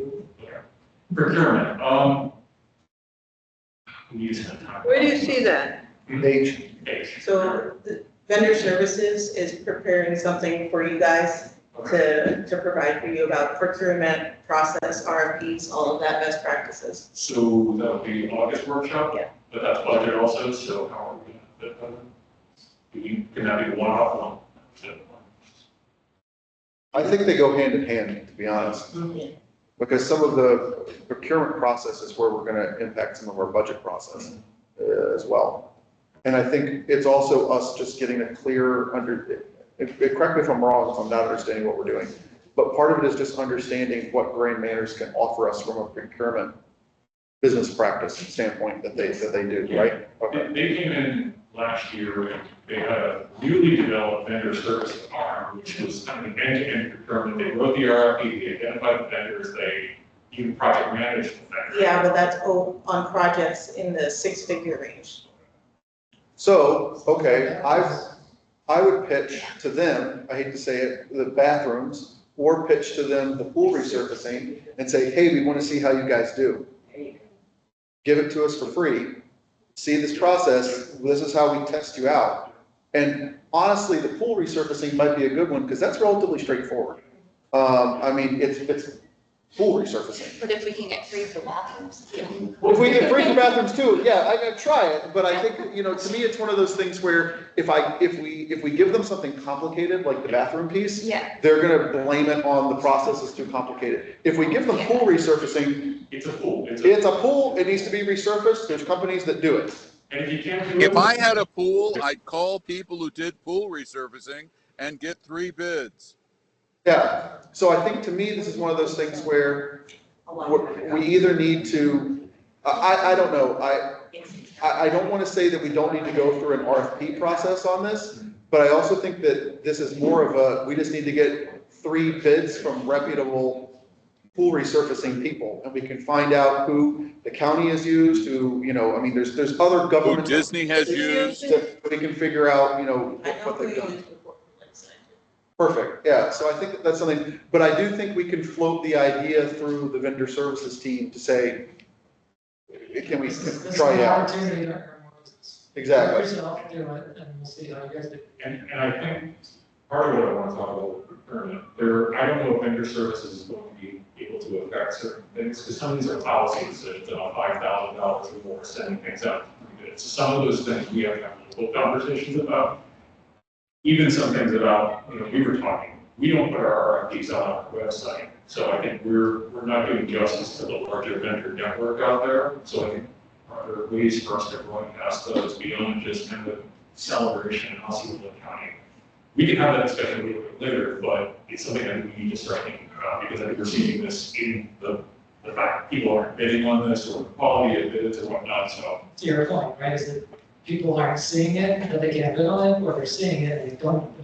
What's the answer? We don't know. Yeah, I would almost want to task the technology committee, well, no, they gave up the website, right? Now it's communications. So I would almost task the communications committee with bid software type things online is not uncommon. And like every municipality has to have it. So it's one of those things where if we need a plugin for the website that manages bids that get posted, and then it's just on us to have to get the word out to say, hey, vendors, you can now look online to do that, to give Brian a run for his money when we're bidding the landscape contract. Do HOAs usually post bids publicly, or I know like CDDs do, but Yeah, So- those are for like do playground, like. Yeah, city, I've seen like county plays, HOAs, yeah. but what about HOAs? I've seen HOAs out there Okay. when we've been looking, and I will be honest, they're not formal in a lot of cases. Yeah. A lot of them, it's just, here's a PDF and we're asking for bids. But it's one of those things where if you get enough of the usual suspects that know that I'm gonna go look at this, Right. or you just do a simple email subscription where it says, when a new thing is posted, email out everyone alerting them that there's a new bid available. And if they say, yeah, I don't do pool resurfacing, I'm gonna delete that one. Is there a benefit, or, I mean, like, a disadvantage to doing it publicly like that, or no? It's competition, you're bringing in more. Yeah, competition. I'm just wondering why we haven't. I think the disadvantage, I don't think there's like a privacy thing to it that I could picture. I think the challenge honestly would be, we'll need to vet more people because we'll get more unknown I see. vendors and those sort of pieces in that process. People, we want vendors to come, vendors should want to come to work in celebration, like that, it should give it. It adds dollars into the portfolio, so people will come to work here, people will want to take classes, we just have to put it down. We have to make sure that's in the right network and the broadcast in the right way. Yeah. We have to just out there, we just go out to 2, 3, 4 vendors, not necessarily getting the full outlook of what's out there, so. That's good, yeah. I'm all for more competition. The only issue I can foresee is the unique relationship that CROA and CED have as far as irrigation goes, where if another vendor was to come in and work in one of the active parks or even the passive parks, they would then need to know to give us to increase the time on that clock through the Maxicom system. Or in like Chris's case, we know Chris with Cardinal Painting is a stand-up guy, he's got a great reputation. He identified stucco problems with the paint, but if you just had a vendor that was a competitive vendor, he may have just painted over those stucco problems. Yeah, So also having reliable vendors is. With the knowledge. yeah, All right, so we'll launch the vote. okay. Scott, Katie. Okay, yes, Oh, just on that now. what? Sorry. Just 2 things on that. One part is what I was gonna request of management as we're heading into the budget, if you could, Lauren, kind of give us like, a breakdown of any positions that would add the most value to the association. I understand that, like, we could add all different types, but what management feels, which positions would add the most value, and kind of maybe rank them a little bit. I think that would be really helpful for the board to know what's needed and to help maybe present for the budget for finance. The second one was why we kind of need to look at the staffing is because when there's like events like the 4th of July and we didn't have enough staffing to keep the amenities open, kind of like what can we do maybe in the meantime if something like that happens for events where, we need staff, but we also need to keep in mind all the residents that want to use our amenities too.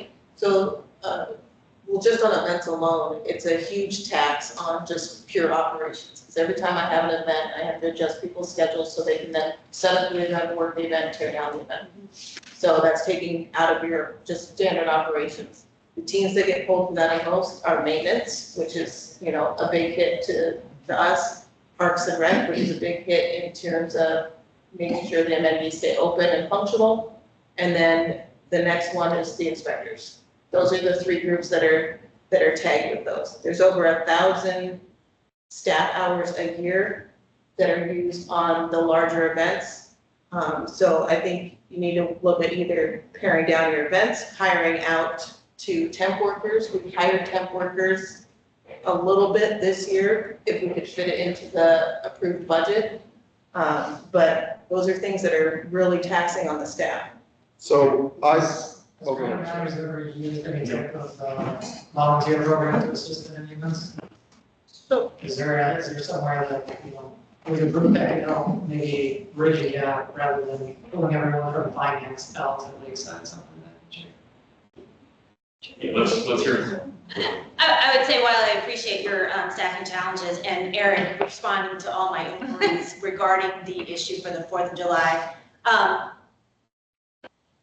have a concern concerned with the fact that the information from Monday Matters is, one, incorrect because it was not practice. It was not done previously. Whoever the board person was that's for that committee that was made aware of that, but was not made aware of that, because when it was brought to the board's attention, they were unaware of the fact that this decision had been made. I think it's misleading and not appropriate. The pool did not close at 5 p.m., even though there was such a fire that the pool needed to close at 5 p.m. It did not close at 5 p.m. because we were there till about 5:30. At 6 p.m. it closed. So maybe there's a rolling schedule, or maybe based on your staffing, it could be a little bit more accurate as to what time these facilities would be closed so that people could enjoy it, since it was a gorgeous day with intermittent rain.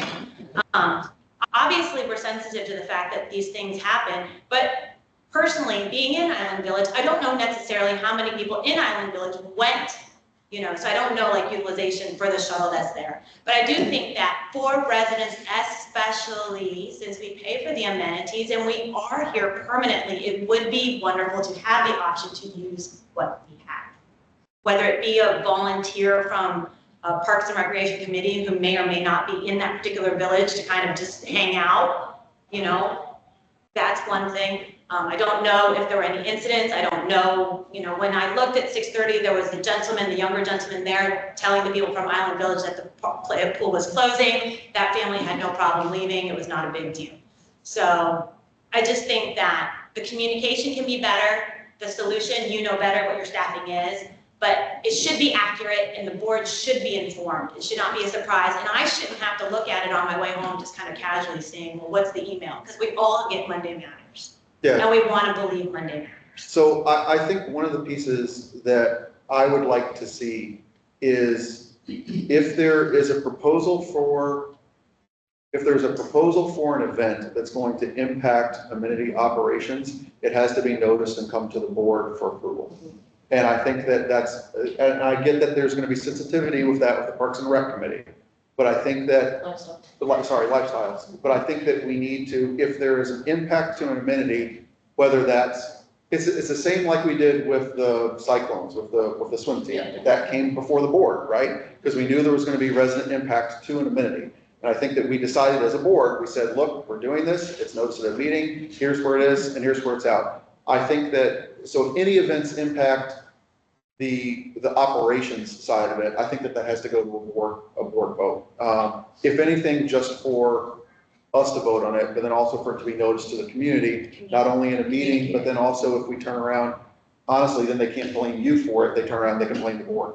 And I think that then that way we can then say, yeah, we made this decision. Yeah, I think that would be perfect. I do have a question though, so in the future, I don't know if we run across this again, would it be appropriate for, if we were to do temp workers, for that to go through CJC's 4th of July budget? Would that be part of it? I'm sorry, CCS, I'm sorry. CCS's budget, would that? Well, and maybe that's we need to have a conversation about lifeguard and some other things too. Yeah, I know the rec committee's looking at lifeguards.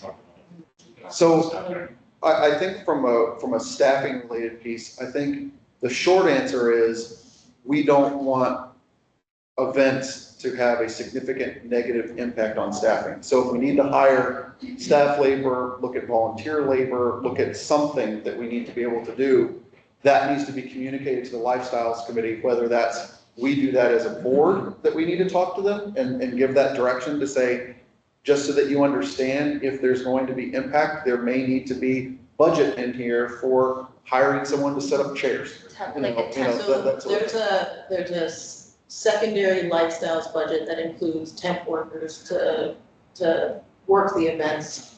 Set up and tear down is something where we could talk about using volunteers, because that's the tables, chairs, tents, all of that. The team would still have to deliver, the fleet, but. Sure. Yeah. So what about the fact that your team sets up everything in town center? The tents, the tables, garbage. For the 4th of July? For the 4th of July. I know it's a CCS event, the fireworks. Why do we why do we have to set up all those tents to the restaurants? Why can't they do that themselves? Or we And use the lighten- tent. And lighten your burden, the staff's burden. Why are we in that? They only give us so much money. Half the staff is CJC staff, half the staff is CROA staff. CJC funds CCS other than grants. So CNOA and CROA both pitch into CJC, Okay. which pitches into CCS. So that means we all get to set up those tables, chairs, and desks because it's CCS. Very hard to find a dedicated. We would have to basically increase our permanently to get that, or tents or volunteers. Yeah, I mean, either way, it's a budget impact, or you, I mean, I don't want to say this, we tear down events, or you have community volunteers ready to set up chairs, tables, and tents when it's 100 degrees out. Or we turn around and we say, if we do pay for half of staff is CROA, half of it, the rest of it is CJC. Maybe we then say for these other CJC or CCS events, you don't get the CROA staff. That's what I was saying, like, that's when you bring in the temp services. And then when we, discuss with Lexington's contribution to 4th of July, we let them know that, there's staffing that needs to take place because it's their tenants that are utilizing these tents. So like, that's a reason for them to contribute more to the 4th of July, and then it's not a burden on Or they staff. have to make a decision about the scope of the event. Oh, right. Yeah. I mean, Or we don't have those tents. Right. Maybe we don't have fireworks one year and that will maybe change their. I think. Lauren, as far as events throughout the year, outside of 4th of July, how many other times is Spring Matters going to be cold? Is it often or is it just major holidays? It's Food Truck Friday, concerts in the park, Aloha to Summer, and the Spring Fling, Spooky Soiree, Father-Daughter, Founder's Day, 4th of July, Holiday Concert, Holiday Fest, Memorial Day, Movie Nights, Paper Play, pop-up events, and all other. So is the expectation that pools are closing every single time early for this? No, 4th of July is just because all of our fleet vehicles are used down at Lakeside to block off the streets. But then on that list, what is something where the need is so large that amenities need to close? None, it's just 4th of July. But I think But it's that, not every year, and it didn't happen last year. So I would say that our communication was good on, our morning, apology for that. It's only 4th of July that staff needs to be pulled. Hopefully, we don't have to have a conversation where we can close amenities early for any reason. Hopefully, we don't need to hire temps, because 4th of July is the only time it happens. It's not the only time it happened, but I it's the think- only time it happened this year. I think that, I think Last year it didn't the piece that concerns me about this is that we know that we have maintenance problems in the community. The fact that we're then pulling a maintenance person off of they got a finite number of hours that they can work in a week without going on overtime. So if we need them to work an evening event, I'm gonna pull them off of something during the daytime in order to make them work at night, to be able to set up, break down, clean trash, or something of that nature. Which, for that, we need to, I guess, have the appropriate help for those events. Right, and I think that, That needs to be part of that budget. exactly, I think that that's, Or other other dance or whatever it may be, that is the appropriately staffed, not the use of members, core employees for the games. right. I wanted, and we have said that I haven't done a good job managing the agenda, because I wanted us to talk about maintenance. Because if you can spend 30 seconds. 30 seconds I on want staffing. to Go back to Katie's original request from Lauren about what do we need most often for staffing? I will submit that you already know. If you will go back to your last board evaluation of the 120-day action plan, three of the five areas that you identified as being less than statement of work were preventive maintenance, ARC timeliness, and covenants. So if you need more staffing, you already know where it's going to go. Right. Thank you. Thanks, Darren. All right. We good on stuff. I'm sorry. I think to me, so where we want to do this is we do need to give management some level of direction. And we're gonna need to be the bad guys with lifestyles. So the rec committee is talking about car monitors, additional things. So like here's the struggle with this. So we've got Lifestyle's working on their stuff, rec committee's We need gonna, a joint workshop. rec committee's gonna propose new staff. I need to get the budget to the finance committee so they can do their job. But these staffing numbers are gonna be the biggest impact to change Sure. that. It also impacts apartment rec fees, which feeds into the whole Mix. convoluted mix. So we need kind of some resolution mid-August-ish on these numbers of what we're gonna talk about for staffing, so How we far can see along are what they in those feasible. discussions? Special events was gonna get together, right, because we needed to talk through also, I asked for that workshop to be done a couple of months ago, and the only one that had the workshop was we're trying Parks to. and Rec. But we have to talk about the policy, so I think we need to get together, special events need to talk to rec, these committees need to talk to finance. So I think we'll go back to rec and special events and try to get you guys. Do you want me to do a joint workshop with, rec, lifestyles, and then a representative finance there? Perfect. It's, Jim, you wanna volunteer? We should, you know what it is? we need to, but we need to give them structure.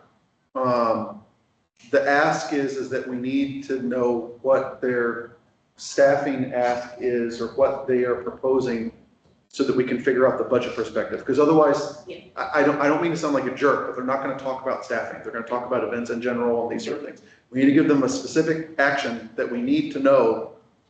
This is budget, this is staff, this is what we need, and we need this output from that joint workshop. Like, full stop, can't be tabled. You know, We sort of need thing. to have the workshop for the budget first, and then they have to make answers so that we start formulating what staff we're willing to take.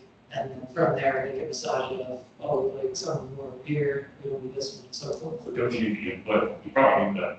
I need input first, so then I can give you what those numbers would look like, and you can say, no, that's not an acceptable number, and then we can start pulling back. When you asked, at the Lifestyles meeting the other day, you asked for, was that 2025 budget for the 30th anniversary? No, well, it would impact, so it would impact the 2025 budget if you have to increase your CCS contribution. Right. If you wanna do a big hoopla like you did for the 25th. John's speaking. That's all right, so we're good on that, we've got we'll do a joint workshop, we'll do that, Representative Jim, those volunteers.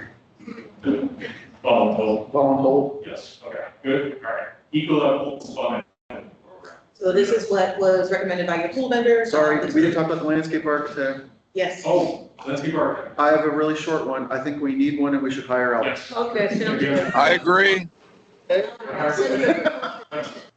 Why did we make him wait that long? For that, sorry. Thank you. But So we approved that at our board meeting? connect them Yes, to the at board meeting? Okay, perfect. Great, John, thank you. All right. My pleasure. Equal level funding program, sorry. So this is what, CQ Aquatics recommended, they use it at the Disney parks. It's, it looks like a significant cost savings when it comes to the pool chemicals, as it's a flat monthly rate. Yeah, And they maintain the feeders and all that good stuff. yeah, so, I have a family member that works aquatics at Disney, and asked him, about Ecolab and their relationship with them, and how it works. And he said that it is legitimate what they said in their proposal, that any of the pools that are managed under the Ecolab agreement, which are mostly the feature pools at Disney, they've never failed a county inspection. Like, they've always gone through with the bathing load and those sort of things. The challenge that he said is that we do need to dig in with Ecolab on their alerting. He said that there's very commonly times when the chemicals are out of whack and no one got an alert about it until they went and manually checked it. Now, I think we're still in that safe way because if I understand this correctly, CQ Aquatics is still gonna go and check the pool chemistry. Every morning. They're still gonna go check it every morning, so they would catch it then. And then that's when we can go choke Ecolab and say, what the heck, you know, guys. The two comments that I had about it, one of the ones I asked you prior to the meeting was about the size of the barrel. Because if you looked in there, there's that double wall barrel, and in the image, it looks like it's over the size of a fence. So if we need to do that, there would be expense that we would need to screen that barrel in the pool equipment area. And then the second piece is it does say that they rely on Wi-Fi connectivity, not cellular. So we need to confirm that each of the locations of the pool equipment actually has Wi-Fi connectivity. Okay. We did that last year. Perfect. So then that way I think that we're good. But the numbers in this seem like a no-brainer to be able to do this. And I think the fact that CQ Aquatics came to us to recommend it is the reference that I need. Yeah, and it's got. Yeah. 4 seasons less time. So can we have a vendor available at the board meeting? I'll ask them to be available. Just even if it's online, just so that we can ask them the questions that we don't know about the barrel and all that sort of stuff. Which makes, I know it seems like a slam dunk, but we're talking about a $13,000 monthly expense, which comes close to about 157 for the year. Currently, pool chemicals are on 37,000 for the year, so.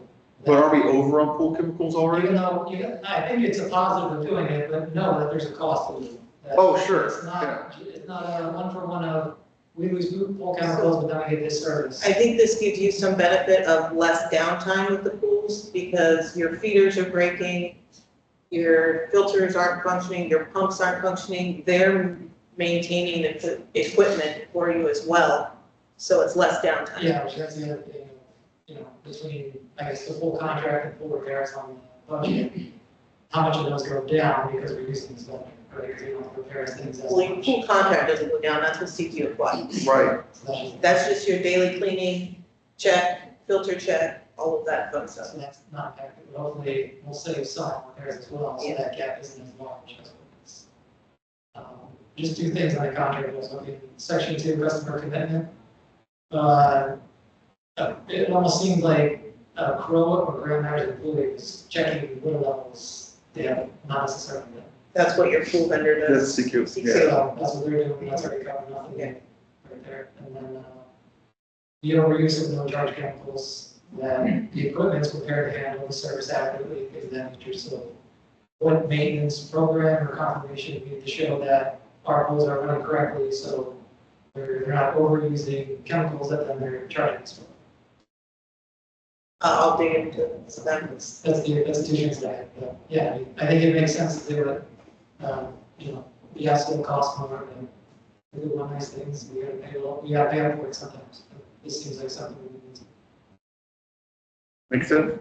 Lauren, can I ask, I'm going off track, sorry, John, only because I had it written down. Apex, what's going on with them? We had them at, I think, our last workshop, and they were supposed to send us a report or a bill or Yeah, I something. followed up with them a few times and Donna's followed up with them a few times and they haven't sent us the report. They haven't sent us anything on what it's gonna cost to repair the belts or nothing. So Okay, I'll follow up with them again. thank you. Maintenance committee, we need a maintenance committee. So I think at the next board meeting, and we just need to get a resolution together and then put a call for people. I do think that it's, I think this should be a focused committee. Like, I think it can be like 3 rather than like a group of 12. What does Artisan have? Because this is where I heard Artisan has a maintenance committee, and that's what you need inspiration to put this on here. Because obviously, being a big community. And Artisan's overall pretty good when I've seen it. So Their maintenance, are you talking about the clubhouse or Artisan in general? They're Artisan. When I drove through there, it looks like there's pretty decent. The maintenance committee they have is just for their It's just for the clubhouse. Clubhouse. Yeah. nothing else. The That's rest of it. the parks, The rest of that clubhouse stuff and the is grass ours. in front of them, the rest of it is us. Yeah, the rest of it. Yeah. So they're not correct? Okay.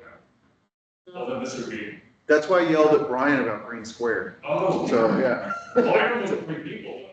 We need to talk. So I think- I think we have to cover the scope. Yes. And Yeah. From there, then we can figure out. So is someone, do you want me to get Scott putting some rough resolution together? Yeah, I can take it. I'll write a resolution in preparation for the board meeting. That we put the resolution together and then we do the call for And keep it people. the least amount of people possible. Yeah, I think we start with 3 and then we can always scope it from there. Yeah, because I would expect many folks to come out and like reporting back and inspections. Yeah, So they would work hand in hand with the operation manager. with Brian, yes. He would be their liaison. Right. And maybe dog parks too, like that may be something, or synergies between what they're doing, some of those things. and this, so who knows, there might be something more we. Sure. Now, just one tiny little thing. We often have committees where people are absent. If you have a 3-person committee and one is absent, you're kind of stuck. True.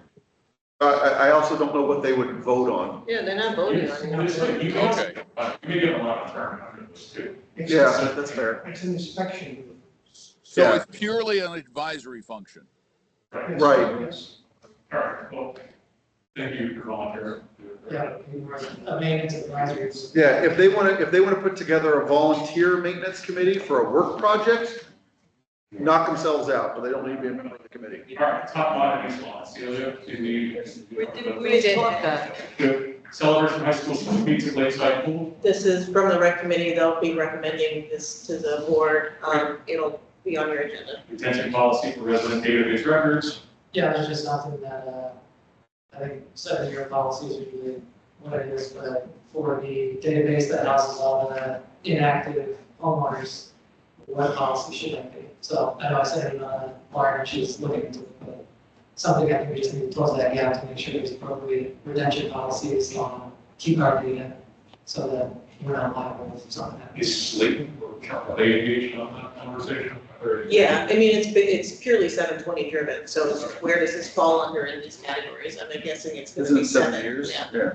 So pretty Almost much just everything is 7 years, Figure a out, couple things listed. and then it matters, get So I think the only point that you have, and this is, it's not a question for Slayton, I think we need to just put business practice in place for this, is that there is the chance that a former resident may ask for their data to be purged. So what do we do in those cases? Is that covered under 720 that we say we can't purge your data for 7 years sort of thing? Or is it, I just know that if someone, it's the right to be forgotten or whatever, those sort of things, does that not apply because it falls under 720? I don't think it applies because it falls under 720, but I need to. I think we just asked, yeah, okay. No, that's it, and then, wireless cellular surveillance system, so.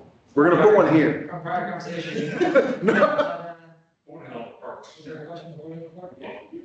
Don't laugh at me, but I've just had a message and someone suggested mulch glue. Mulch glue? Mulch glue. Yeah. I just spoke to Brian and he said, not sure quite how it will work in Florida, but he's going to look into it. Just a suggestion for the board, why don't you do a bed? Try it. Because if you're spending over 100 grand on mulch to do the town, spend another 10 for it to last another 6 months. It's got to make sense. But if Brian tried it in one area, we saw how it came out. I don't know how mulch really works. I don't know whether they just spray it on with a pump sprayer or whether it's some kind of way of doing it. But it's got to be maybe something that's looked at before you go into spending 100 grand to do the whole town. It might last for another 6 months. Sure. And it might go out there. help the budget. Brian, mulch glue? Timeline meeting. Thank you. Yeah. Back to wireless cellular surveillance system, so the tech committee has been working on it for a number of months, and they are first prototype up and running, ready to go. They're looking at pretty much where to put, it connects through the database, we put a SIM card in it, and power supply is good to go, so if we're looking to potentially use it in the playground for the interim, then that's the rest of the. I would say have Mayberry. Yeah. Playground one, because that one's monitored 24/7. Nobody's gonna be monitoring that camera 24/7. Is that for CJSG? Or? Mayberry? No, well, then, so there's an expense with this, I assume? Yeah. Yeah, to do, well, to do the actual cameras, it's $2,100 each. And then it would just be like. Oh, so it's whatever our on our property. Yeah, it's a CROA expenditure. So And this is, and CCDD was interested in kind of partnering with us because they saw it as an opportunity to put their cameras on boardwalks and other places around town that don't have easy access to install cameras. So something that the technology committee is moving forward with this solution. Yes, Mayberry just came on recently and they have their solution, so I'll have to see which one of the two makes the most sense, or ownership of Mayberry's cabins or not, how like that, so that's a further discussion going on. Right. For this, for the board, just that they have it and they're looking for locations, so hopefully we can get to that next phase of testing and eventually start presentation and workshop to the board. This is what it can do, and if there's places to put it, this is the cost and something. Are we able, not that I want to pit Mayberry against the technology committee, but I think we also need to understand what I know it's in the contract with Mayberry that we get so many cameras and that sort of thing, but I think we just need to understand what that means. Like, we know it's supposed to be monitored 24/7, but how do the two differ? Because obviously one's going to offer different features than another. And besides just a monitoring piece. I think that would be something that would be helpful, not for the next board meeting, but I think that when this comes up, we'll just need to look at that. I was saying the tech committee, we're setting up an opportunity to maybe really understand what hardware we're using, what all that stuff, so. That's Awesome. in the coming month of what is Mayberry's offerings and how that fits with its location. Awesome. Lawrence Beverly as well. Let's get into CCFC. Wrap up. So the sod at CCFC needs to be repaired. We never did. But we Yeah. So now you're at the point where, because we were gonna resod in the middle of last year, we put that on hold to do this RFP for the full drainage thing. We got those bids back and they were in the $1 million range, so that's on hold. So now we need to do something with the sod. This is the cheapest, best option to get these fields functional and an even playing field instead of the potholes. Are we just gonna put sod down, Brian, it's gonna die in 6 months? No, what we want to do, Travis Resmondo will install the sod for us. My team's gonna come in before, basically field 2. We're gonna strip the entire middle of field 2. So my team's gonna come in before, identify good patches of that veneer, strip them out and move them to the outskirts of the field, so that we can utilize, like it's field, the middle of field 2 is our own little personal sod farm. So we can utilize as much sod as possible for the benefit of the entire park. Then Resmondo will come in, strip out the remaining middle of field 2 and like 2 or 3 bare patches that are sizable on field 1. Put the new sod in, roll everything. We're probably gonna have to come back with masonry sand, just to fill in some of the cracks. What we could try to do to help the football club is when we come in, we can try to have field 1, soccer. We're multicultural here, that's fine. Is try to strip field 2, have field 1 playable as soon as possible, so that when they come in and do field 2, that we only have one field down at a time. Yeah. That's the hope. I guess, Mark, what's the timeline on soccer usage? Is summer down a little bit before school starts, or what clock is taking there? That's what other biggest goes on super time and close to June, the beginning, right? And then close to, but if we can do both fields, be perfect to play till mid of August, would be perfect, because our recreational season for celebration kids starts in early September.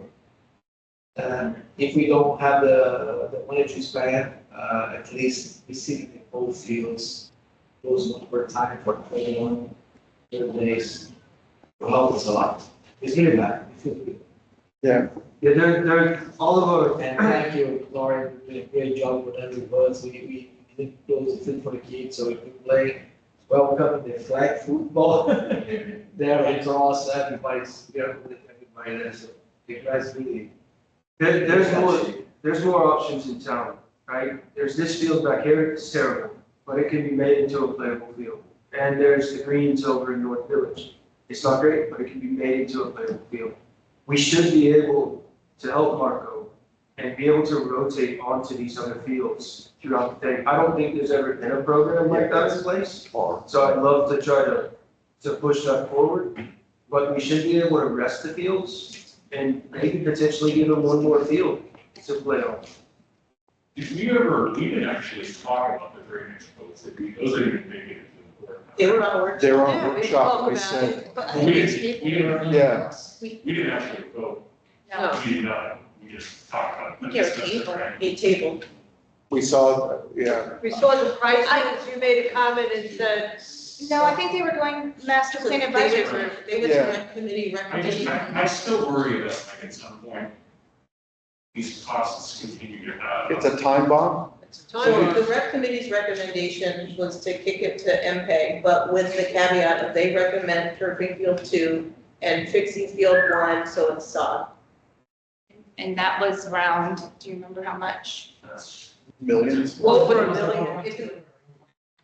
I mean, to do an artificial turf field now, you're probably looking at $1 million range. Yeah. And then to But fix it'll the be drainage good, at field 1, you're probably looking at $100,000. I think, not that we want to go this route, but we do the Band-Aid fix for this upcoming season. And when we go through the budget, when we go through the master plan advisory group, we can see where priorities lie in fixing that.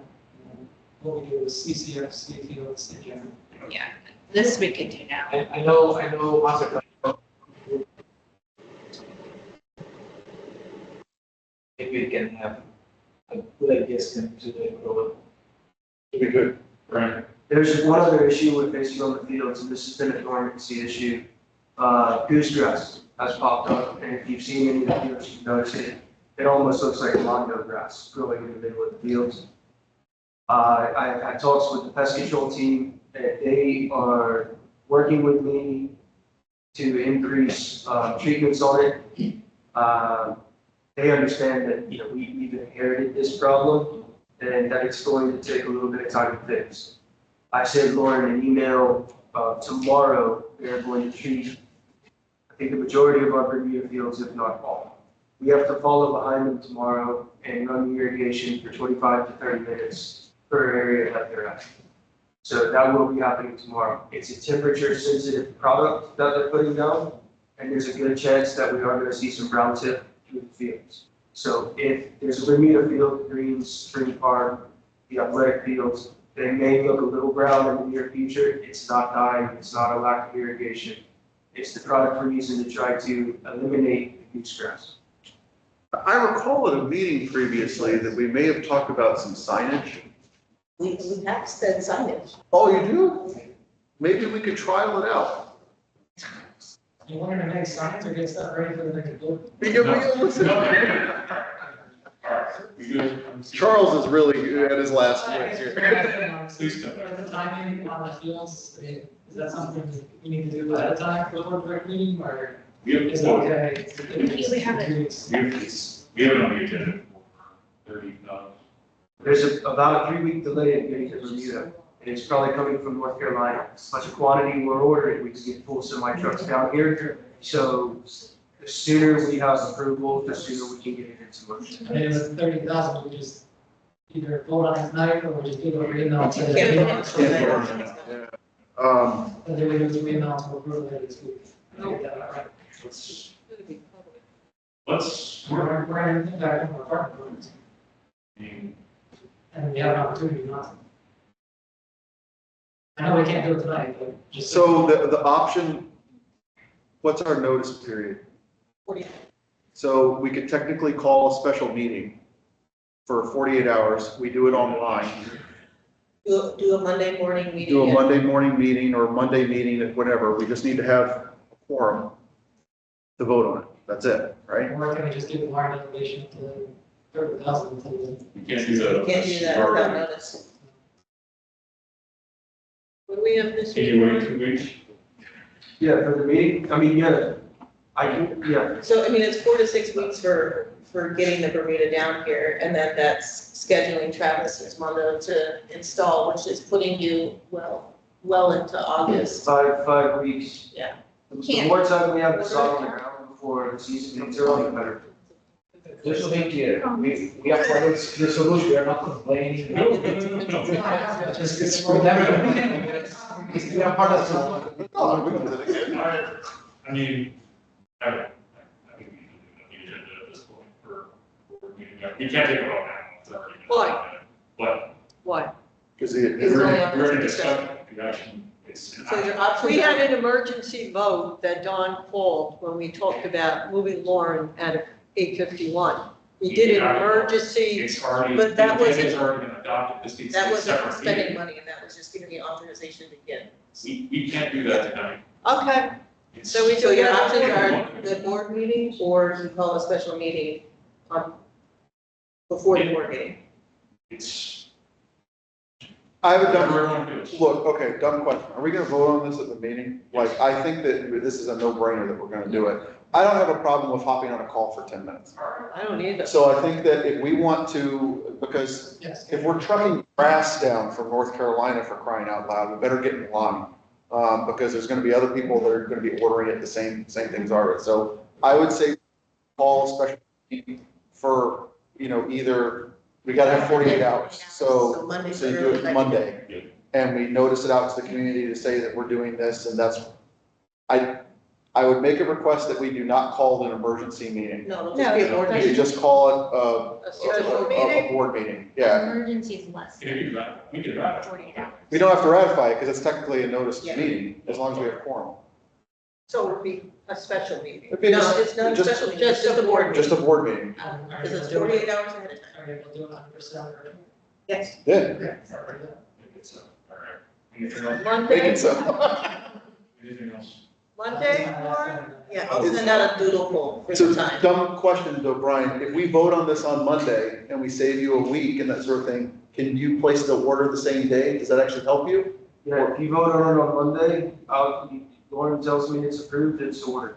Okay, How's your schedule at 10 a.m. on Monday morning? I'll pick up the phone. We'll have four. Yeah. I'll be driving. All right, you, Yeah, so last thing to wrap up, so, I wanted to move forward with a motion to approve a contract amendment to our existing contract to extend the third year up to the end of the year. So currently the contract ends October 31st because it started November 1st because CCMC put early and grant managers had to come on early. To try to get it right, so that was Charles' idea, made a lot of sense, is let's get them back on the calendar to calendar approach. They So didn't they quit. start- CCMC did not quit. We asked them to leave. All right, well. But we have to make Otherwise, sure. grant managers came on earlier than Yeah, expected. that's why. We asked them to come on before January. The reason for that doesn't matter, but to get it back on the true calendar schedule, let's extend the third year of the initial term, which is what we're in today, out to December. And then by doing this, we would approach Stacy and Graham Manor to say, our negotiating schedule will start the first Wednesday of September, which is November 4th. And we will open up a 4-week window to negotiate terms on what a renewal would look like. Makes sense to me. And then that will give us about an additional 2 weeks. So by the end of September, we should be agreed in principle. 2 weeks after, we should have it documented, and then by the October Board of Directors meeting, we should be able to have it signed. So for this, it's a motion to just get the extension through the end of the year, send it off to Stacy and Green Manor, see if they're agreeable, and then from there, then hash out the negotiation timeline, and starting in September is when we would start that conversation on what the future contract will look like. Yeah, So do you want Charlie to draft the extension verbiage to send to Stacy, or do you want Stacy to? Yeah. No, it would make sense to have Charlie draft it. Yeah. And then we vote on it At the board. at the board meeting. Next meeting, yeah. All I'll right, ask her. this is, Yes. since Tom did the original contract, do we ask him to do that? Reviews what Charlie. It's the same firm and it's in the computer. Charlie can do it. Okay. Sure. Quick update on Island Village Grills, talked with the apartments. And I'm gonna take them. Do we put it up to vote so that we're good? This is discussion. Yeah, I'm fine with it going on the agenda for the meeting. So we don't need to vote or anything? Yes. Okay, all right, sorry, Jim, let's go to the next one. Cortland Apartments, they couldn't find a place that they could put them because they have to be 25 feet away from the wall. Ironically, they're only 18 feet away from the amenity center. Isn't it amazing that they built it? So, because they're natural gas grills. Yeah. I will get with Lauren to see if we want to try and put them out to bid to homeowners. We were talking about asking the board permission to put them up for porch and yard sale in the fall, but Oh. yeah, if you wanted. If you want to, Just save the That's a clock good tower. idea. But if We you wanted to. should get one of those things, you A know. thermometer? A Oh, thermometer. Lord. I think that's, I'll give you. Yeah. okay. Thanks, Jim, for working on it. all right. Anything else? No? I'll motion, adjourn. A second. Thank you everyone for the patience. Thank you.